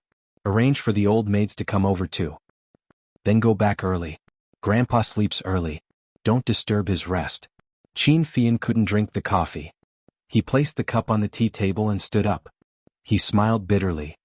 Sigh, it's fine as long as he can sleep tonight. What's the point of talking about whether he sleeps early or not? Qin Fian drove out of the 9th mansion. He was greeted by a familiar Geely second-hand car. It was so shabby. It looked like he had to buy a car for his wife. It didn't look good, but at least it had to be safer. Driving such a car with her slow reaction speed was really worrying. Actually, he should get her a driver. With her brain, she wasn't suited to driving. Xia Qian's car drove into the 9th mansion. Qin Fian originally wanted to go back to the Qin residence, but at this time he hung up the phone and went back. He told Qin Rongfang about Jiang Zhao's intentions. After the two of them reached a consensus, they hung up the phone. It wasn't that he wasn't worried about his family. It was just that he didn't get to see Xia Qian often enough. He couldn't let go of this opportunity to get close to her. Qin Fian turned the car around and followed Xia Qian's car. He didn't know if she was going to Zhuang Yiqian's house or his sister-in-law's house. Xia Qian parked the car and unbuckled her seatbelt. She picked up a basket from the passenger's seat cushion. It was filled with a whole basket of eggs. She opened the door and got out of the car. Jiang Zhao was just about to go to bed when the doorbell rang again. Worried that something had happened to the Qin family, he quickly went to open the door. He saw Xia Qian standing outside with a smile through the peephole. He opened the door. Before Jiang Zhao could say anything, Xia Qian said, "Jiang Zhao, is Yi Er asleep? Oh Qian, come in and have a seat." Yi Er just fell asleep. Xia Qian waved her hand. No, I'm just here to deliver some eggs. My colleagues from the station went to a farmhouse in the suburbs last time. I saw that there were a lot of chickens there. The boss was feeding them grain. So I discussed with the boss to get her chickens to lay some eggs and sell them to me. No matter how expensive the eggs in High City are, they are all foraged chickens. You can give these eggs to Yi Er. Xia Qian handed the basket over. Jiang Zhao quickly took the basket. Qian, you're so thoughtful. Come in and have a seat. I'll get you a glass of water. Xia Qian scratched her head. She was a little embarrassed. I can't drink water. But my colleagues said that I'm gullible. The eggs they gave me were probably foreign eggs bought from the market. I cracked a few eggs and found that they were all yellow, but I can't be sure if all of them are like that. I can only rely on luck. Jiang Zhao was very touched. Qian, thank you so much. What are you thanking me for? What's my relationship with Yi Er? At this moment, the elevator door dinged again. Qin Fian walked over and put his arm around Xia Qian's shoulder. A loser. What are you doing here? How could Xia Qian listen to Qin Fian talk about her like that? She slapped Qin Fian's hand away. You're the loser.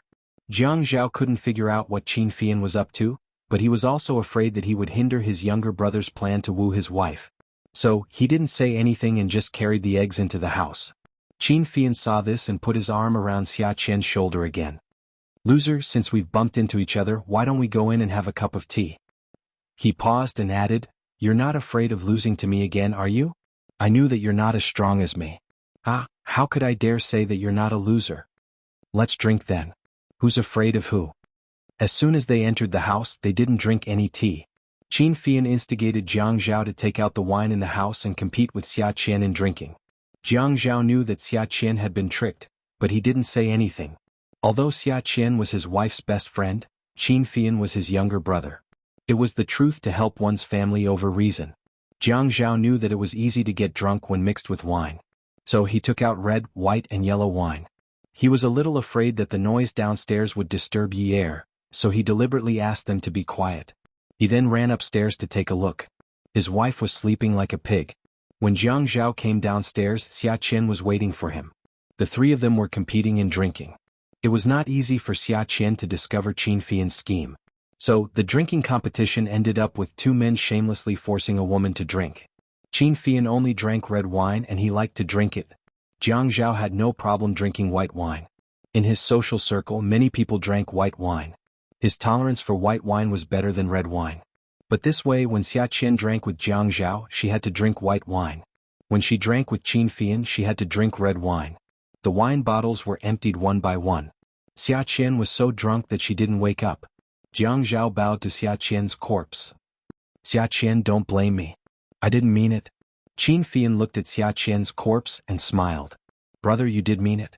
Jiang Zhao rolled his eyes at Qin Fian. You're not doing your job.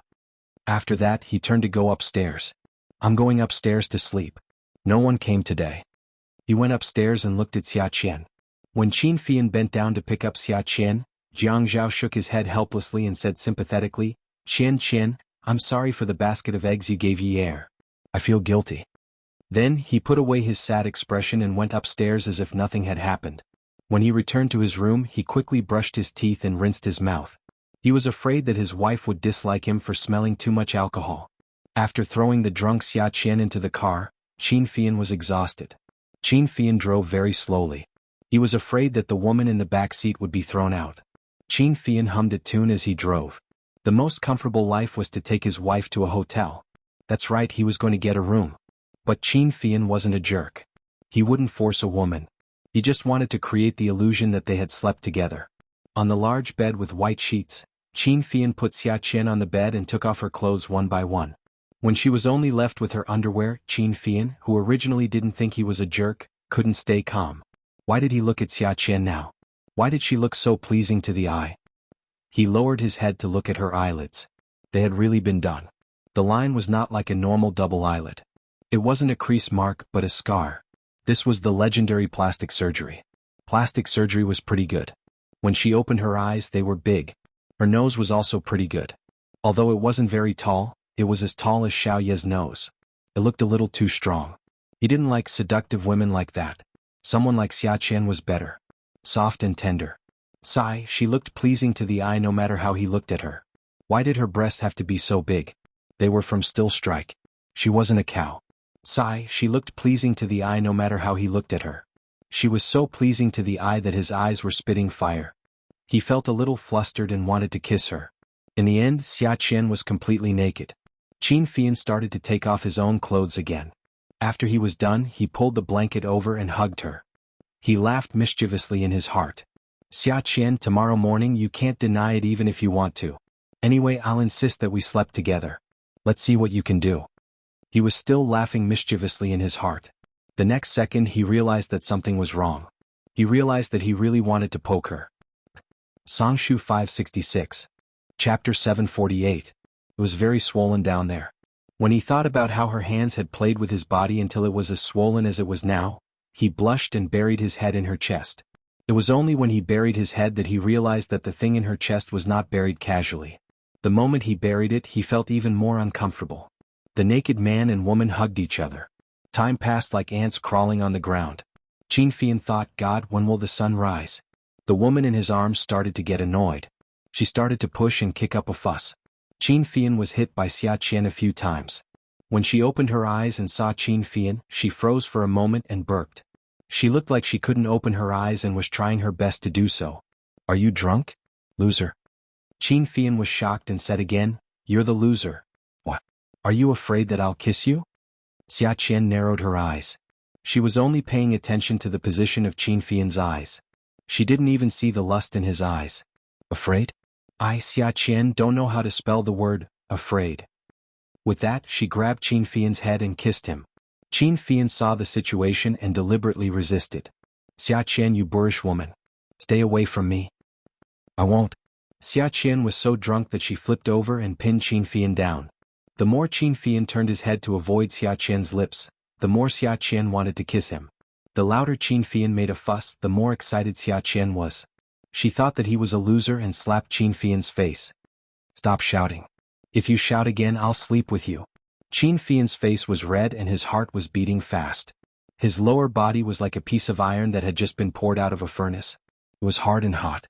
With red eyes, he said weakly, "How dare you? If you dare to touch me, I'll kill you." But later, Qin Fian was disappointed to find that Xiaqian only wanted to scare him. Even if she was drunk, it was the same. She was just scaring him. So he hugged her waist and turned around. Using his self-taught skills, he kissed her lips, rubbed her chest, and spread her legs. While doing something worse than a beast, he used an extremely aggrieved voice to berate Xiaqian for being a hooligan and trying to molest him. Xiaqian was very dizzy. She only knew that she had to fight with Qin Fian. She thought that she had to beat him up.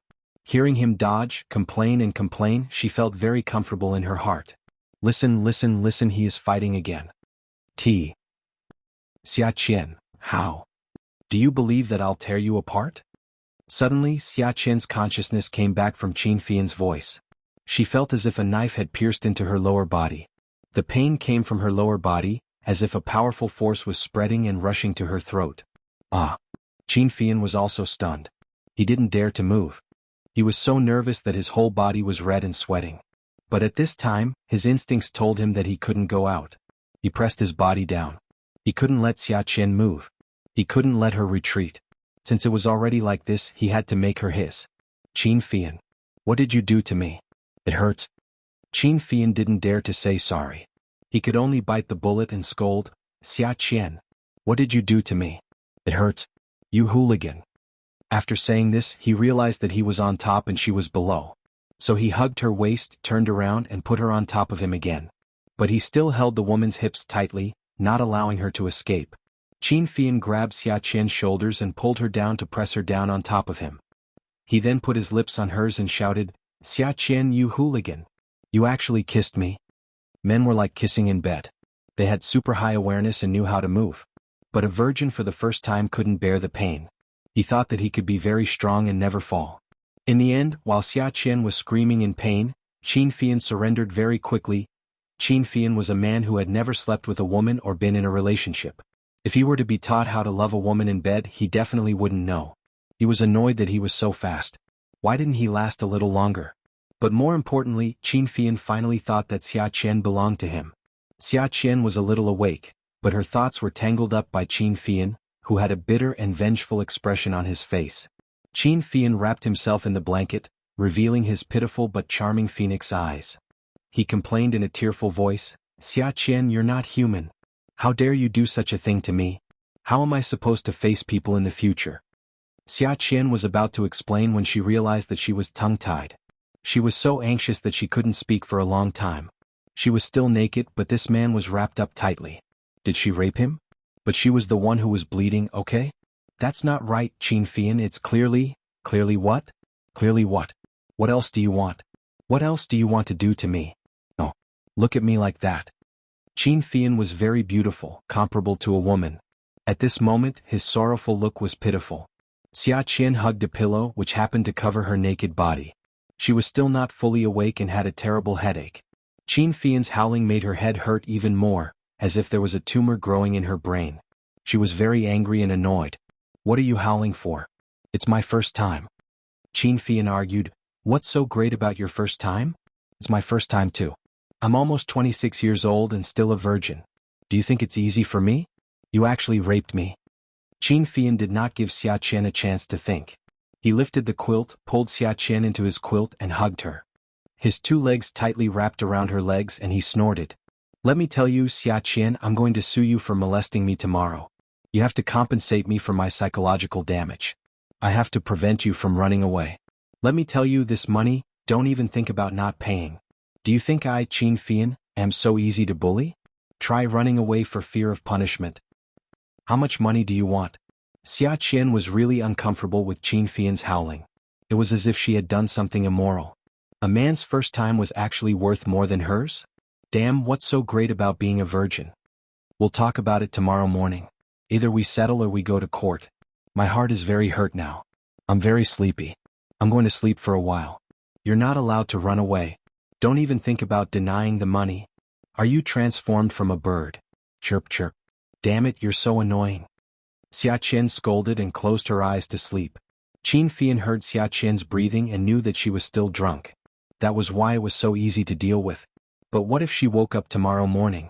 But what did the radio program say? Don't ask.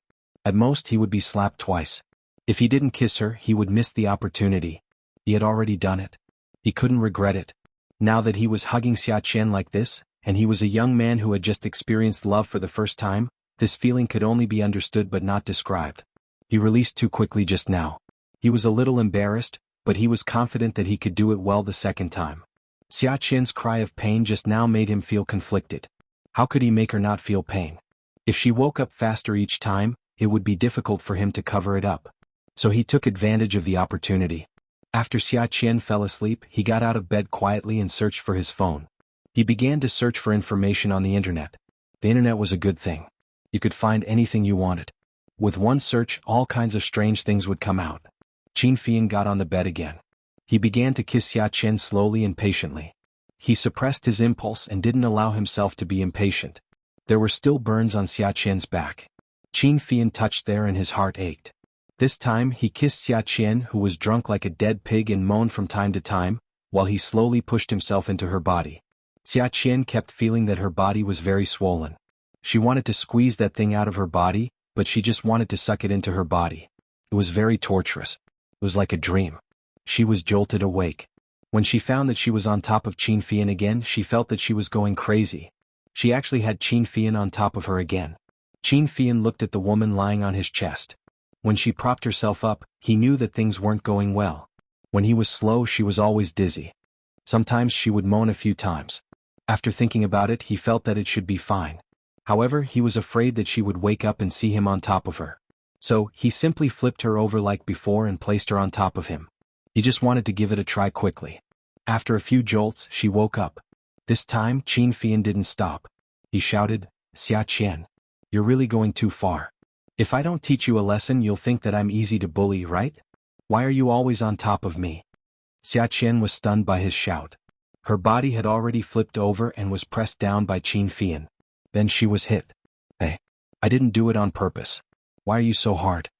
Qin Fian was a little embarrassed. "Oh, then I'll be gentler?" For the entire night, Qin Fian used revenge as an excuse and took Xiaqian apart again and again. He felt that this way his first night was worth it. He could finally enjoy the beauty of being a man. It was really different. The next morning, Qin Fian didn't dare to sleep for too long. There were still a lot of things to deal with at home. However, he also had to deal with Xiaqian's matter. Especially after what happened last night, this matter couldn't be delayed. Seeing that she was exhausted, Qin Fian carefully got out of bed. He took a shower under the shower. What happened last night still felt like a dream. He felt that last night was like a night of sex. Qin Fian's skin was fair. After the hot shower, there was a layer of pink on his skin. He raised his head and let the water wash over his skin. He had to be 120% alert. Otherwise, it would be difficult for him to get through today. Now, he was a little thankful that Xiaqian would act like an idiot from time to time. Otherwise, he wouldn't be so easily fooled. What a headache. It was too scary for a woman like her to go out to work. No wonder she didn't get into university. Even if she did, her teacher wouldn't recommend her to an internship. She was really unlucky. In the future, he would be the one to end her miserable life. Qin Fian wiped the water off his body, wrapped a bath towel around his waist, and filled the bathtub with water. He carried Xiaqian from the bed and wanted to put her in the bathtub. Xiaqian was still sleeping soundly. She was startled by the water and continued to sleep. Qin Fian poured water on her and called her, "Qian Qian Qian Qian." Xiaqian was in a daze. She felt really comfortable at this moment. "What? After you finish bathing. Let's go get the marriage certificate. I have something to do this afternoon. It can't be delayed."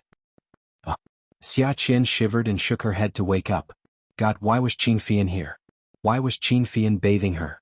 He was bathing her naked. She wanted to stand up, but found that there was nothing to cover her. She immediately wrapped her arms around her chest. He was still shirtless. Shameless. Come and see. Hangcha 866. Chapter 749. What did this guy say? Marriage certificate? Was his brain kicked by a donkey? He slapped away Qin Fian's hand that was rubbing against his shoulder. The water splashed all over Qin Fian, but he was not angry. He repeated, I said let's go get the marriage certificate. What? Xianxian pouted pitifully and complained, you slept with me last night. Shouldn't we go get the marriage certificate? Xiaqian swallowed. What marriage? She slept with him? She thought for a long time. But didn't he say that she couldn't afford to sleep with him? Didn't you ask for money? How much money do you have? How much are you worth? If it's not enough, I'll borrow from my sister. Marry? Even if she wanted to find a boyfriend, she couldn't marry Xianxian, right? Can you afford to pay me back in the future? Xiaqian, she asked guiltily, how much? 1 billion. Can you afford it? If you can't, then marry me. Xianxian raised his eyebrows and said. He thought to himself, a lion has to ask for a lot. If I don't ask, can I still be a lion? Xianxian. You bastard. Why are you so expensive? Xiaqian was confused. She was confused 10,000 times. God, this is too much. F*ck, I really can't afford to sleep with him. Xianxian, I want to put it on credit. Xianxian choked. He looked at the girl whose face was steaming from the hot water. She looked serious. Put it on credit. What did she mean? Xiaqian was very anxious. Such an expensive man. God, she never thought that she would sleep with a man with such a high price. There was such a person. She wanted to get married if he didn't pay? Other than looking good and having a good figure, Xianxian didn't fit her description of a future partner at all. Although she was a little stupid when it came to marriage, she should at least find a reliable man, right? She couldn't see through other people's personalities, but she should be able to tell if they were reliable or not, right? Xianxian was not a reliable person at all. If she had those unparalleled martial arts skills and wuxia novels, she would definitely get rid of evil for the people and bring peace to the people. Xiaqian didn't think that she would be able to walk out of the shadow of losing her virginity so quickly. She was convinced. Could it be that sleeping with a good-looking virgin could make her feel better? She slapped herself in her heart, but it was useless. What she cared about the most now was the billion, not her life. She thought for a moment. Why did Xianxian quote such a high price? She tilted her head and asked, Xianxian, this is my first time too. Why do I have to pay you back? I can also be worth 1.5 billion. Xianxian smiled. He stood up and squeezed some shampoo from the wall dispenser. He squatted down and mixed some water, then applied it on Xiaqian's head and washed her hair. Xianxian, you can't quote a sky-high price for this money. Why does a person have to have a status? It's so that they can estimate the value when they suffer a loss. He mixed some water again and brushed the corners of her hair to the top of her head, creating a large ball of bubbles. Xianxian squatted outside the bathtub with a towel wrapped around his waist, as if he had washed someone's hair countless times. At that time he was 15 years old and lived in her house. Many girls liked to run to her house because they saw that he was pretty and wanted to get close to him. Every time she wanted to show everyone that he was hers, she would bring a basin of water to the dam outside the courtyard and sit on a small stool to let him wash her hair. He would even dry clean it, just like the hairdressers in the city. Children in the countryside didn't wash their hair every day. Not only did she wash it every day, sometimes twice a day. Now that she was in the bubbles, the shampoo had changed, but the texture of her hair didn't seem to have changed. Her hair was thin, not thick, and not black. Xianxian sighed. He felt that Xiaqian wasn't the kind of person who liked to be sad, so the corners of his mouth twitched again. He said leisurely, Xianxian, think about it. If the two of us went out at the same time and got scratched by a car, how much would you ask them to pay? Think about it. How much would I ask them to pay? Scratched? Scratched by a car? Not a bicycle? Yes, a car. Xianxian saw that Xiaqian was enjoying him washing her hair. Seeing that she was serious, he sat on the edge of the bathtub and sat behind her. This way he could brush all the hair and bubbles back. Let's talk about a car. Let's estimate it at 1 million. Xiaqian wanted to talk to Xianxian, but he was already behind her. But this was good. She watered herself and bathed. Such an expensive car. No matter what, I have to ask him to pay 5 or 10,000 yuan. I can't let him get away with it. I have to buy some tonics to nourish my body. What's wrong with scratching the skin? Even scratching the skin is still flesh and blood, right? After Xiaqian finished speaking, she pretended to frown and clenched her fists. Xianxian clasped his hands together and brushed his hair back along his hairline, creating a big bunch of bubbles. He then stood up and threw the bubbles into the toilet bowl. Yes, even scratching the skin is still flesh and blood. But if I were to be scratched by a car like this, I would ask him to pay me 1 million yuan. Xiaqian trembled and spat. 1 million yuan? Xianxian, are you shameless? It's just a scratch. 1 million yuan is considered a small amount. If I were to be scratched, I would have to go to the hospital to clean up the wound, delay my time, delay a contract, and possibly lose hundreds of millions. 1 million yuan is considered letting him off easy. If he angers me, I will think of ways to make his career go down the drain. So, my value is different. You calculate this multiple. If you are worth 1.5 billion yuan, how many times do I have to pay? Xia Qian was scared silly.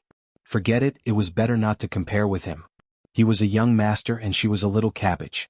What was there to compare? Let's talk about credit. Qin Fian, I said I want to be cheap on credit. Did you hear me? There's no credit. Qin Fian was about to wash Xia Qian's hair. Lower your head. I will wash the bubbles for you. Oh, okay. Xia Qian. She wondered why she was so obedient to him. Qin Fian did not use the shower head. Instead, he took a cup of tea from the hotel and washed it for Xia Qian. Qian Qian, do you remember when you were young, someone washed your hair like this? Xia Qian lowered her head, but her eyes were open. She was not afraid that the bubbles would enter her eyes. Who was it? Who is still so old-fashioned and washes their hair with a cup of water? Don't you have a shower head? Are you stupid? Haha, Qian Qian, I am stupid. You just realized? Qin Fian smiled, but his smile was a little bitter. Qin Fian, let's talk business. I want to be on credit. I don't allow credit. How can you do that? When you do business, you have to make a down payment, an advance payment, a contract payment, and a final payment. Why can't I? Qin Fian said, Qian Qian, you know quite a lot. Are you kidding? I'm also a host. If I don't know these things, how can I survive? Okay, you can make the down payment of 100 million. Xia Qian wanted to raise her head a few times, but Qin Fian held her down. I'm on credit. I don't have the money for the down payment. Give me a discount and I'll pay in installments. Forget it, don't pay in installments. Once we get married, you don't have to pay me back. 1.5 billion. You won't be able to pay it back even if you earn it for the rest of your life. So, I can't give you such a big sum of money on credit. Qin Fian wanted to get married, but Xia Qian thought he was not reliable. Xia Qian thought that she was already very unreliable. When she found a husband, she had to be more down to earth. She should be like Jianghu, who could be seen as reliable. Jianghu was Xia Qian's standard for a husband. How could Qin Fian and Jianghu be the same type? So they did not get married. But Xia Qian promised Qin Fian that she would give him an answer when he returned from Ji City. So, during the days in Ji City, Qin Fian was anxious to return home. Fei Yu was sent to Jianghu's house. Her body was still a little weak and the pink color of her lips had not returned. Yi Er carried a pile of snacks to Fei Yu's bed and opened them for her to eat. Yi Er's hair was tied up in a bun on top of her head. She wore maternity clothes and sat cross-legged on the bed. She opened a bag of spicy rice crust and handed it to Fei Yu, who was reading a book. Little Yu, eat some of this. Fei Yu shook her head. Sister-in-law, I don't want to eat. Yi Er pushed it to Fei Yu's mouth anxiously. Eat it, eat it. When Jianghu comes back tonight, I'll say you ate it. You eat 1 bag, I'll eat 3. When Jianghu comes back tonight, I'll say you ate 4. Fei Yu laughed. Sister-in-law, you're asking me to eat it. Do you want me to take the blame for you? It doesn't count as taking the blame, right? You did eat it, didn't you? Sister-in-law, you're pregnant now. You shouldn't eat this kind of heaty food. It's not good for the baby. Even someone like me knows that. Eat more fruit. Fruit is good for the baby's skin. Eat it. I eat a lot of fruit. When I eat this kind of heaty food, I'll immediately eat some cold fruit. That's why I can't get heaty. It's pressing down. Fei Yu couldn't refuse. How about this, open this bag. I'll eat 2 pieces and give the rest to you. When brother comes back, I'll say I ate it. Is that okay? Fei Yu, you're so loyal. Okay, you eat 2 pieces and give the rest to me. You have to promise that you won't betray me. You can't tell your brother. Hee, I'm not worried about sister-in-law. But when you're done eating, you have to remember to eat some cold fruit. Don't get heaty. Otherwise my brother will kill me. Don't worry. I'm also very loyal. Yi Er winked playfully at Fei Yu. Yi Er used the same method to trick Fei Yu into eating a lot of things. Sour, spicy. It made Fei Yu's expression colorful and very cute. Fei Yu was clearly unhappy. But after a day she was teased by Yi Er until she kept laughing. When Yi Er finally left Fei Yu's room, she let out a big breath and thought to herself, God, I'm so tired. Serving a little girl who dares to take poison is really a technical job. It's too difficult to make her happy. It's too challenging. When Jianghu returned home at night, he quickly found that there was a big dent in the snack box. It was a deep hole. He asked the housekeeper at home. The housekeeper said she had never eaten it before. It was all Madame's favorite food. Jianghu was so angry that he let out a big breath. He didn't allow her to buy this kind of junk food at home. She promised to eat less, but she actually dared to eat so much. Yunyi, come out. Fei Yu heard it from upstairs. She thought to herself, it's over. Brother Zhao is angry. 5 minutes later, Yi Er and Fei Yu stood in a row. How much did you eat? Yi Er pouted and wobbled. She didn't feel guilty at all when she started to lie. I only ate a few plums. Fei Yu ate the rest. If you don't believe me, you can ask Fei Yu. In fact, after Fei Yu's appetite was aroused, she really did eat a lot. Brother, I ate it. Sister-in-law only ate a few plums. Those pickled peppers were really delicious. Although it was a bit spicy, so spicy that I kept sweating. But the spicy feeling of sweating is really good. Jianghu wondered if he had gone too far. Would Fei Yu think too much about it? Fei Yu, don't think too much. I'm just worried that your sister-in-law will get heaty. The housekeeper can't even make herbal tea for her every day. I'm afraid it's not good for the baby. If you like it, I'll buy some tomorrow when I come back from work. Fei Yu was a bit scared. Sister-in-law actually got so heaty? Tomorrow she would never do something like this again. No matter what, she had to keep a close eye on sister-in-law. This greedy cat. So on the second day after Fei Yu moved into the 9th mansion, she was no longer under anyone's care. She began to take care of Yi Er. Yi Er said that pregnant women were most afraid of spraining their waists and cramping their legs. She said a lot of things to pay attention to. Fei Yu remembered them all. When she saw Yi Er holding some snacks in her hands, she would snatch them and eat them herself. When she saw her bare feet hanging outside, she would help her put on socks. After Fei Yu came, Yi Er kept forgetting things. Her memory was deteriorating and her self-control was deteriorating. Fei Yu's nerves were on the verge of collapsing. She put all her energy into taking care of Yi Er's every move. When they were in bed, Yi Er told Jianghu about her good intentions. The little girl can't be idle at this time. She has to have something to do. Let her lie in bed and recuperate. The more she recuperates, the quieter she becomes. The quieter she is, the easier it is for something to happen. If I let her have a string in her heart, she won't have time to think about her own matters, right? If she doesn't have time to think, she won't be depressed and unhappy all day. If she can't figure it out, she has to think about the pregnant woman at home. Fei Yu, this child is still very responsible. She just can't bear to see me pitiful. She is too compassionate. That Feng Xing was born out of her love and care. She's used to taking care of others. The more she gives, the more feelings she has. Isn't that right? Wifey, you're so smart. Jianghu kissed Yi Er's forehead fiercely. Feng Xing is fine. Wait for Grandpa to come back and deal with it. Fei Yu is still young after all. I think so too. Fei Yu is still okay. She's only 16 or 17 years old. What does she know about feelings? When I was 16 or 17 years old, I didn't know anything. Jianghu frowned. That's right. How could he forget that his wife was also a little girl? She wasn't even 20 years old when she was with him. She was still young. He asked a little jealously, then did you know when you were 18 or 19 years old? Yi Er looked into Jianghu's eyes. She saw that his expression was a little unnatural. The corners of her mouth opened and she chuckled. I understood when I was 19 years old. Jianghu hugged Yi Er before. 19 years old? She knew him when she was 19 years old.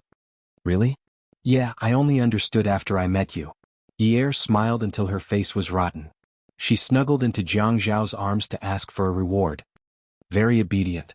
Hubby, be good. Is there a reward? Yi Er's hand reached into Jianghu's clothes. Not too often. Tomorrow. How about tomorrow? Be gentle. It's okay. Yi Er acted coquettishly and shamelessly tugged at Jianghu's pajamas. Come and see. Songshu 566. Chapter 750. Xia Qian received a piece of news that made her very excited. She could host a show. She had waited for so long, and now she could officially host a show in front of the camera. She felt that she should do her best to welcome her new job. This was an opportunity and also an opportunity. But when the head of the department gave her the program list, Xia Qian was depressed. Why was she, a young woman who had just lost her virginity, asked to host a late-night talk show?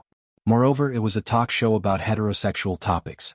The topics discussed were all kinds of heterosexual topics. Xia Qian was depressed. Xia Qian found the bald department head. She held the program list in her hand and stammered, not knowing what to say. She scratched the back of the department head's desk with her fingernails for a long time before saying, Department Head Zhang, Do you think it's possible for me to swap with another colleague for this show? Department head Zhang, whose eyes were still a little swollen, raised his head. He looked like he was in low spirits after too much indulgence. When he looked at Xia Qian, he smiled and said, "Swap. Yes, with my qualifications, I'm afraid it won't be very convincing for me to host this kind of show." Xia Qian thought, why couldn't she host something? She had just lost her virginity in a daze, and she still owed a huge debt after losing her virginity. Wasn't it too difficult for her to talk about sex with the audience? What's wrong with your qualifications? Xia Qian was still a little afraid of the department head. After all, it was rare for her to be valued by the department head. She could just swap with another colleague and the department wouldn't lose anything. I think it's more suitable for this kind of show to host an emotional show. Why don't you continue to do odd jobs? Department head Zhang said coldly and stood up. If you don't want to host, I'll go and ask which interns are willing to host. This program has a high viewership rating in our station, and several hosts became famous because of this program. When Xia Qian heard that she would do odd jobs, she immediately extinguished the fire. Okay. I'll host. The reason why this show was so popular even when it was broadcast at 12:30 p.m. was because the topics discussed were very broad. Menstruation, leukorrhea, orgasm, erection, impotence, one-night stands. Sex equals hunger, affairs, third party, etc. They talked about all the topics about the right and wrong views of the world. The female host's style of dress required a short skirt. Even if she wore a high-collared top, she had to wear a short skirt or hot pants. Once, there was a female host who wore a sexy high-waisted dress that exposed her navel and chest. She was on the front page of the newspaper the next day and became famous overnight. Xia Qian actually didn't feel that there was anything that couldn't be talked about. When they were in the university dormitory, there was nothing that girls didn't dare to talk about when they were together. Whether it was men, women, women, or their positions, there was nothing that they hadn't studied before. But in front of the camera he felt a little embarrassed. After all, he didn't have much experience. Xia Qian put on her makeup and changed her clothes. She didn't even dare to look at herself in the mirror. The TV station had prepared a short denim skirt that exposed her midriff. They said that at her age she would look sexy in such a dress. Qin Fian's daily call came. "Qian, what are you doing?" Xia Qian felt that Qin Fian was her creditor now, so she had to be a little more polite to him. After all, every time she wanted to hang up on him, he would say that it was a creditor's call. So expensive. As soon as she saw Qin Fian's call flash, Xia Qian saw a screen full of money. She could only think of one word: so expensive. Why did she sleep with such an expensive man? So expensive that she couldn't afford to sleep with other men for the rest of her life. The most tragic thing was that before you could taste anything he would tell you to pay up. You've already eaten everything. How wronged. I'm preparing to go on the show, Xia Qian answered perfunctorily. She sat on the stool and looked at the A4 paper in her hand. Some of the content for the show was written on it. Today's topic was, have we now entered the era of love and sexual independence? Xia Qian frowned. She didn't know what love was, but this topic was too profound. Ah, you're going on the show? Qin Fian was originally lying on the bed reading a magazine. At this moment he was so happy that he turned around and crossed his legs. So fast. Originally he wanted to arrange for her to be a host when he got back. He didn't expect that she would already be on the show with her own efforts. That was amazing. His wife was really capable. Her brain was still as smart as before. Qin Fian was very satisfied with his taste. I can't go on the show? Xia Qian, who had been a little annoyed, suddenly felt uncomfortable when she heard Qin Fian's rhetorical question. What was wrong? Everyone was looking down on her, right? When they heard that she was on the show, they had such a big reaction. They didn't believe her. Was she that bad? Why would she be surprised when she was on the show? What? I'm just happy for you. You can finally go on the show. I'm just praising you. What do you mean I can finally go on the show? You're obviously looking down on me. Eh? How am I looking down on you? I'm obviously happy for you. Qin Fian felt wronged. How did this become looking down on her? Who wants you to be happy for me? It's expected that I'll be on the show. There's nothing to be happy about. Okay. Our Qian is not surprised by honor or disgrace. I didn't say anything just now.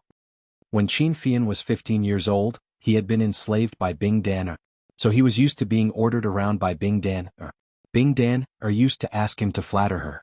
Even when the cat at home caught a mouse, he had to say that it was her ability because she fed the cat well.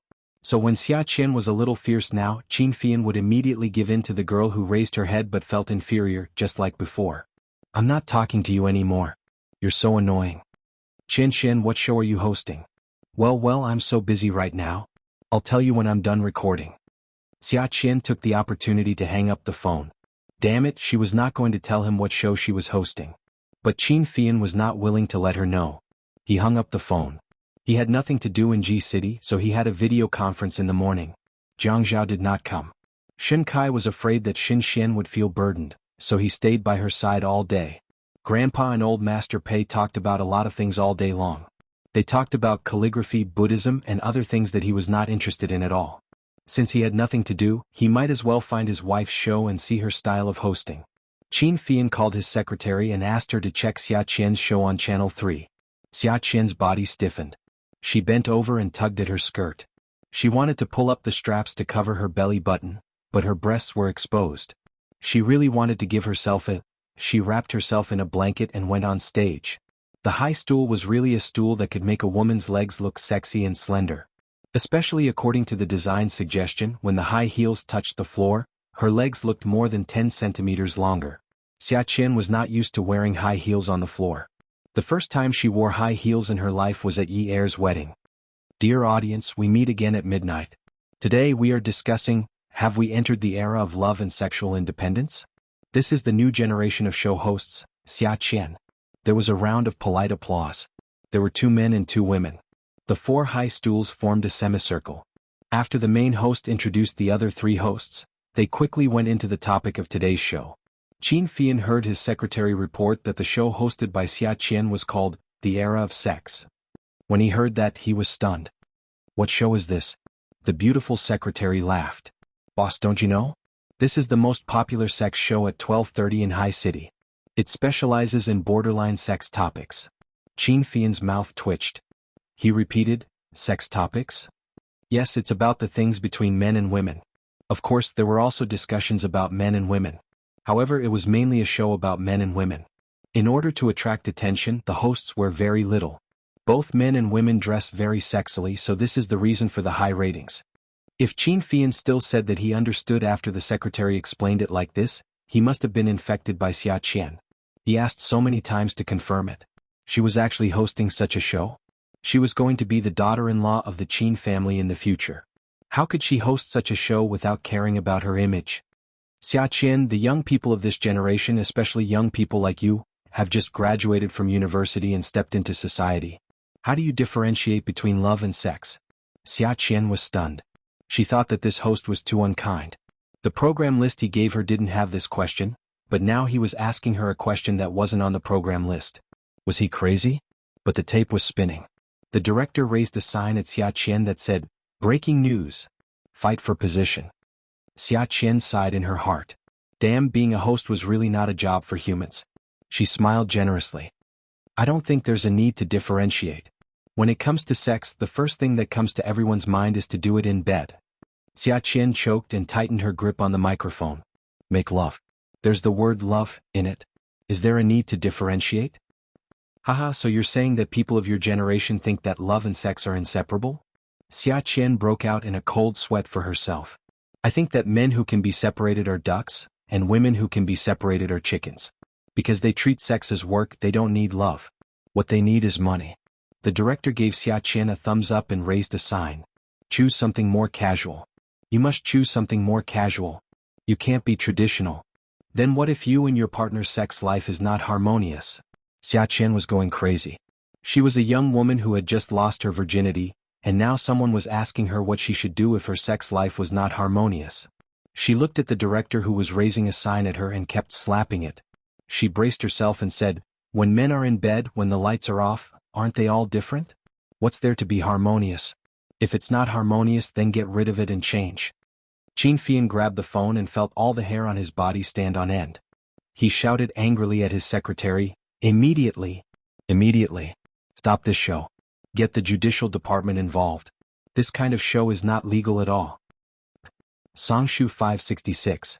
Chapter 751. The beautiful secretary was confused by Qin Fian's scolding. But boss, now, don't I know it's nighttime now?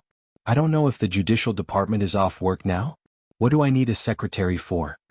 Xianxian hung up the phone. He was so angry that his head was about to explode. The beautiful secretary had never been scolded by Xianxian before. This was the first time. What did women say?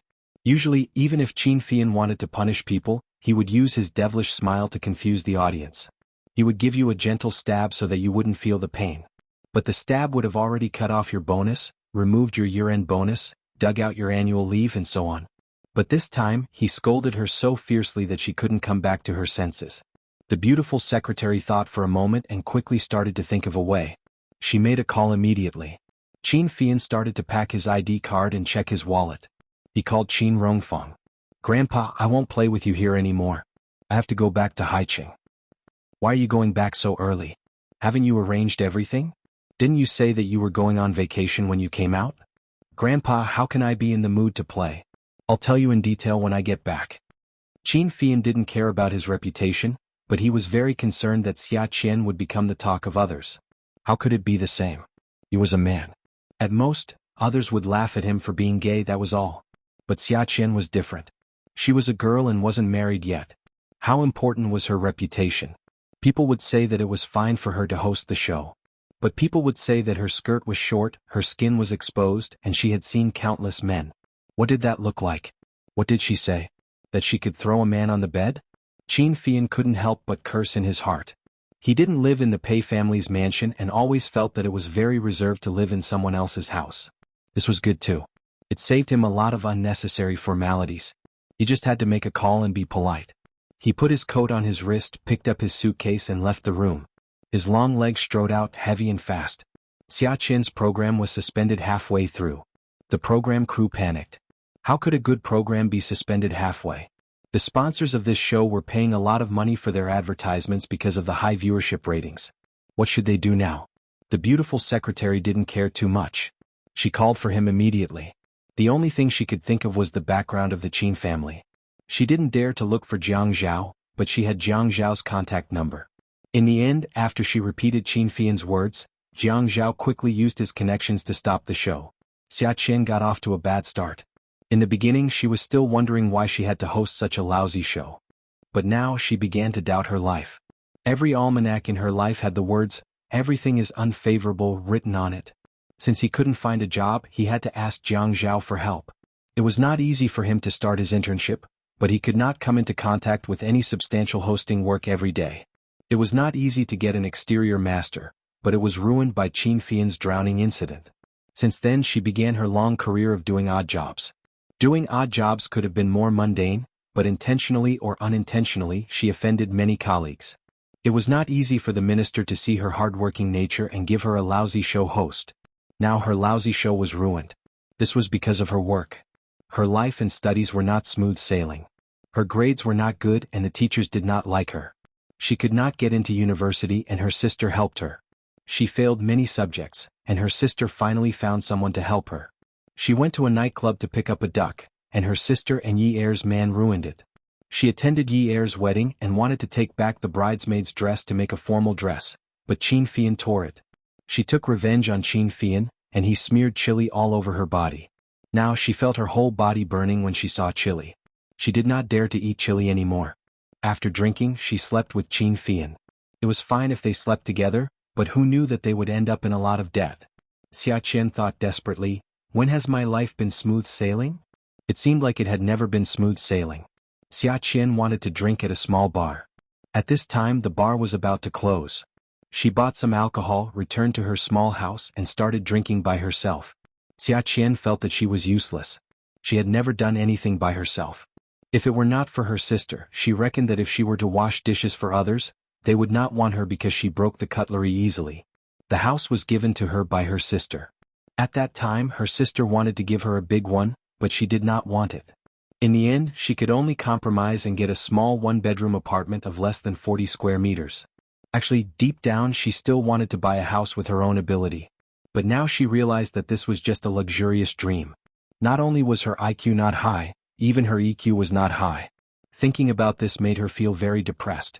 Xiaqian was very drunk. She took the remote control and used it as a microphone. Facing the television, she said very seriously, Good evening, ladies and gentlemen. We are now broadcasting the first piece of news. Today at 12:30 a.m., a show was suddenly stopped. Everyone is speculating about the reason for the sudden stop. There are different opinions. According to sources who know the truth, it was because a new host called Xiaqian joined the show, causing the show's feng shui to change drastically. Because of the magnetic field, Xiaqian's birth characters were not right, so the show was stopped. Someone knocked on the door. When Xiaqian heard someone knocking on the door, she went to open it. When she opened the door, she was scolded by the man who rushed in. You opened the door without asking who it was? What if it was a bad guy? A bad guy? Is there anyone worse than Qin Fian in this world? Xiaqian rolled her eyes at Qin Fian. It was not like she had not seen him through the peephole. The drunk Xiaqian was very brave. She was not afraid of Qin Fian. Qin Fian placed her suitcase at the door and closed it. He was exhausted. Fortunately, it was easy to find her place. Her house was really small. Xuanhuan was really stingy. He lived in the 9th mansion and bought a large duplex in Qingfeng Garden for his woman. He gave his sister-in-law a bird's nest. He had to buy her a bigger house tomorrow or else it would be too shabby. Smelling the smell of alcohol in the house, Qin Fian took off the scarf around his neck. Seeing that there was nowhere else to hang it, he casually placed it on the back of the chair at the dining table. He took off his jacket and put it on. He wanted to ask about the show, but when he saw Xiaqian's gloomy face, he held back. Why did you drink? To celebrate the sad life of Xiaqian, who had everything going wrong. How are you sad? Aren't you sad? It's not easy to go on a show, but it was stopped.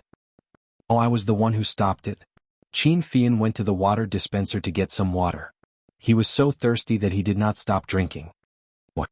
Qin Fian bent over, holding a disposable cup.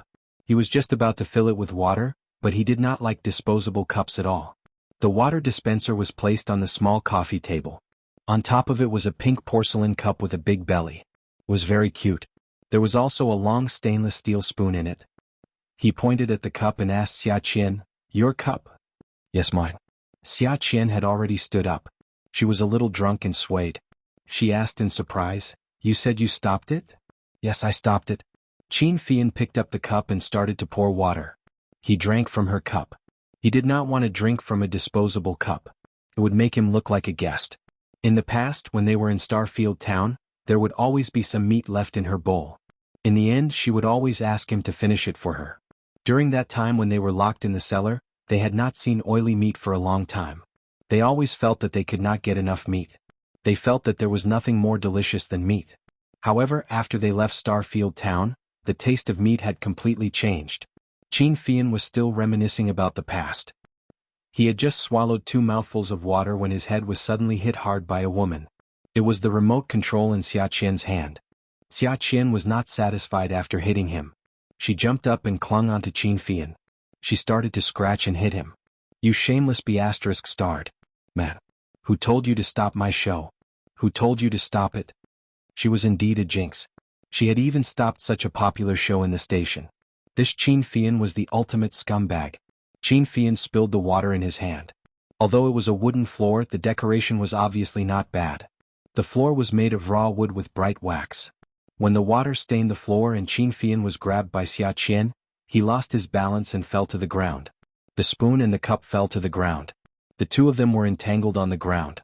Xiaqian really wanted to scratch this man until his face was disfigured. However, she could not hit his face every time. She was anxious and angry. She said angrily, "You scumbag." Qin Fian had been rushing nonstop all the way. He was exhausted. Now that Xiaqian was grabbing and hitting him, he was annoyed. He grabbed her hand. The beauty's face darkened. He coldly reprimanded, "You shrew." Xiaqian lowered her head to bite Qin Fian's hand. Once her hand was free, she took advantage of the situation. The aftereffects of the alcohol were strong. She immediately rode on Qin Fian. "I was just hosting a show. What right do you have to stop it? What right do you have? You be ******. Qin Fian lay on the ground and looked at Xiaqian's pear blossom hair. She lowered her head to look at him. Her hair covered both sides of her face. Her face was small and her face was red. She looked like an ice egg that had been tired from running. His heart softened and he tried to persuade her. "How can a woman host a show like that? How do you want people to talk about you in the future? I'm doing this for your own good." Xiaqian could not bear to hear his argument. Since when was it his turn to worry about her matters? What did he say? A woman can't host a show like that? There were many women who became popular on that show. She was not convinced. Looking at Qin Fian's beautiful face, she wanted to destroy him. She was so anxious that she clenched her fists. She made up her mind and raised her fist in the air to hit him. What do you know? A good woman can hold up half the sky. She can host any show. Qin Fian caught the woman's fist firmly. With a nimble flip, he turned her around and pressed her on top of him. He pulled her small fist to his lips and kissed it. Looking at the woman's angry face, he said in a low voice, "Then do you know that there's a saying, a good man will never be pressed on top of someone?" As soon as he finished speaking, he kissed the woman's lips. Awesome novel Xianhu 799. Chapter 752. Xiaqian tilted her head to avoid Qin Fian's mouth and spat, "What a good man, my ass. Can a good man be gay? Didn't I already prove to you that I'm not gay?" Qin Fian was implying something and lowered his head to kiss her again. Xiaqian moved her body to hit him. "Get lost." Qin Fian shrugged and let the woman's small fists loosen his muscles and bones. "Get lost where?" "Get lost where you came from. A virgin was eaten up by you just like that?" Xiaqian was angry. "Nonsense." Qin Fian laughed. "It's like a piece of soap. You wash it until the logo is gone. Is it possible to throw it back on the shelf and sell it again? I'm not a second-time seller. Once it's sold, it's non-refundable." When Xiaqian was stripped naked by Qin Fian and thrown onto the bed, he was still hitting her. Her body was about to fall apart. She thought to herself, if you don't want to return it, then don't. If the logo is gone, you can wash it slowly. Does he want to wash the soap away in one night? She was so anxious that she shouted under Qin Fian, "Qin Fian, get out. Don't press on me. Marry me, I won't press on you." "You're lying." "I'm not lying. If you marry me, I won't press on you in the future. How about it?" Xiaqian was a fool, and she was even more stupid after drinking. She was actually tortured by Qin Fian into agreeing. However, Xiaqian said something that made Qin Fian, who had just lost his virginity a few days ago, hate her. Xiaqian muttered after drinking, "In the novels, it's written that having sex is a pleasure. Why do I feel like I'm suffering? I don't feel the pleasure at all." But even if he hated her, Qin Fian still resisted touching Xiaqian when he hugged her to sleep. As long as they got married, he would torment her enough. When Xiaqian woke up, Qin Fian asked Xiaqian to marry him. "Marry? Who promised you that?" "You said that as long as I don't touch you again, you will marry me." "What? Did I say that?" "That's right. You're the one who said it. Then I'll sleep here every day in the future. If you don't agree, I'll tell your sister that you slept with me. Let's see how she'll deal with you." The matter of the marriage was settled on a sunny and windy morning in winter. In a daze, Xiaqian became a married woman. Qin Fian took a picture of the marriage certificate with his mobile phone and sent it to his close friends and relatives. For a moment, Sea City was in an uproar. Xiaoya was furious. Xiaoya was so angry that she was jumping up and down at home. She was crazy. How could her sister get married in such a way? Moreover, it was a photo sent by Qin Fian. Her sister didn't even say a word. What was this? She was an elder. How could this girl be so stupid? Getting married was such a big thing. How could she just take her household register and go? Some media outlets heard the news and wanted to buy the copyright of the marriage certificate photo. Qin Fian didn't sell it. The next day he made a front-page announcement, announcing that he was no longer single. At night, Xiaqian sat on the sofa in her small apartment and was forced into Qin Fian's arms. Qin Fian looked at Xiaoya smugly. He smiled and looked at Xiaoya. "Sister." Xiaoya didn't know what to say. She thought of a lot of questions, but she couldn't get a single one out. Xiaqian didn't say anything now. She felt that she shouldn't be so stupid. This Qin Fian was like a rope that was holding her nose. She really hated him, but how could she listen to him and get married just like that? Shouldn't she be repulsed? But when she turned her head, she saw his eyes. His almond-shaped eyes were very seductive. The light in his eyes was so familiar that it was like asking for her life, ordering her to listen to him no matter what. When Xiaqian saw the light in Qin Fian's eyes, she felt defeated. She felt that he was her nemesis. She must have owed him a debt at some point. They were already married. It was too late to say anything now. Yi was holding her big belly and playing 5-in-a-row chess with Fei Yu at home. Jianghu was beside them, telling them about Qin Fian's marriage. Fei Yu was amused. "My brother must be keeping his chastity for sister-in-law Qian." The laughter of 3 people echoed in the house, with a strong sense of blessings. Yi touched her stomach and suddenly felt something bulging out of it. Ah, he kicked me. Jianghu hurried over and touched Yier's belly. He quickly knelt on the ground and pressed his face and hand against Yier's belly. He laughed excitedly. Yunyi, you're amazing. Will the two of you fight inside? Turn over. The doctor said it's turning over. Jianghu pressed against Yier's belly. He laughed until his eyes were a little wet. God, turning over made such a big commotion.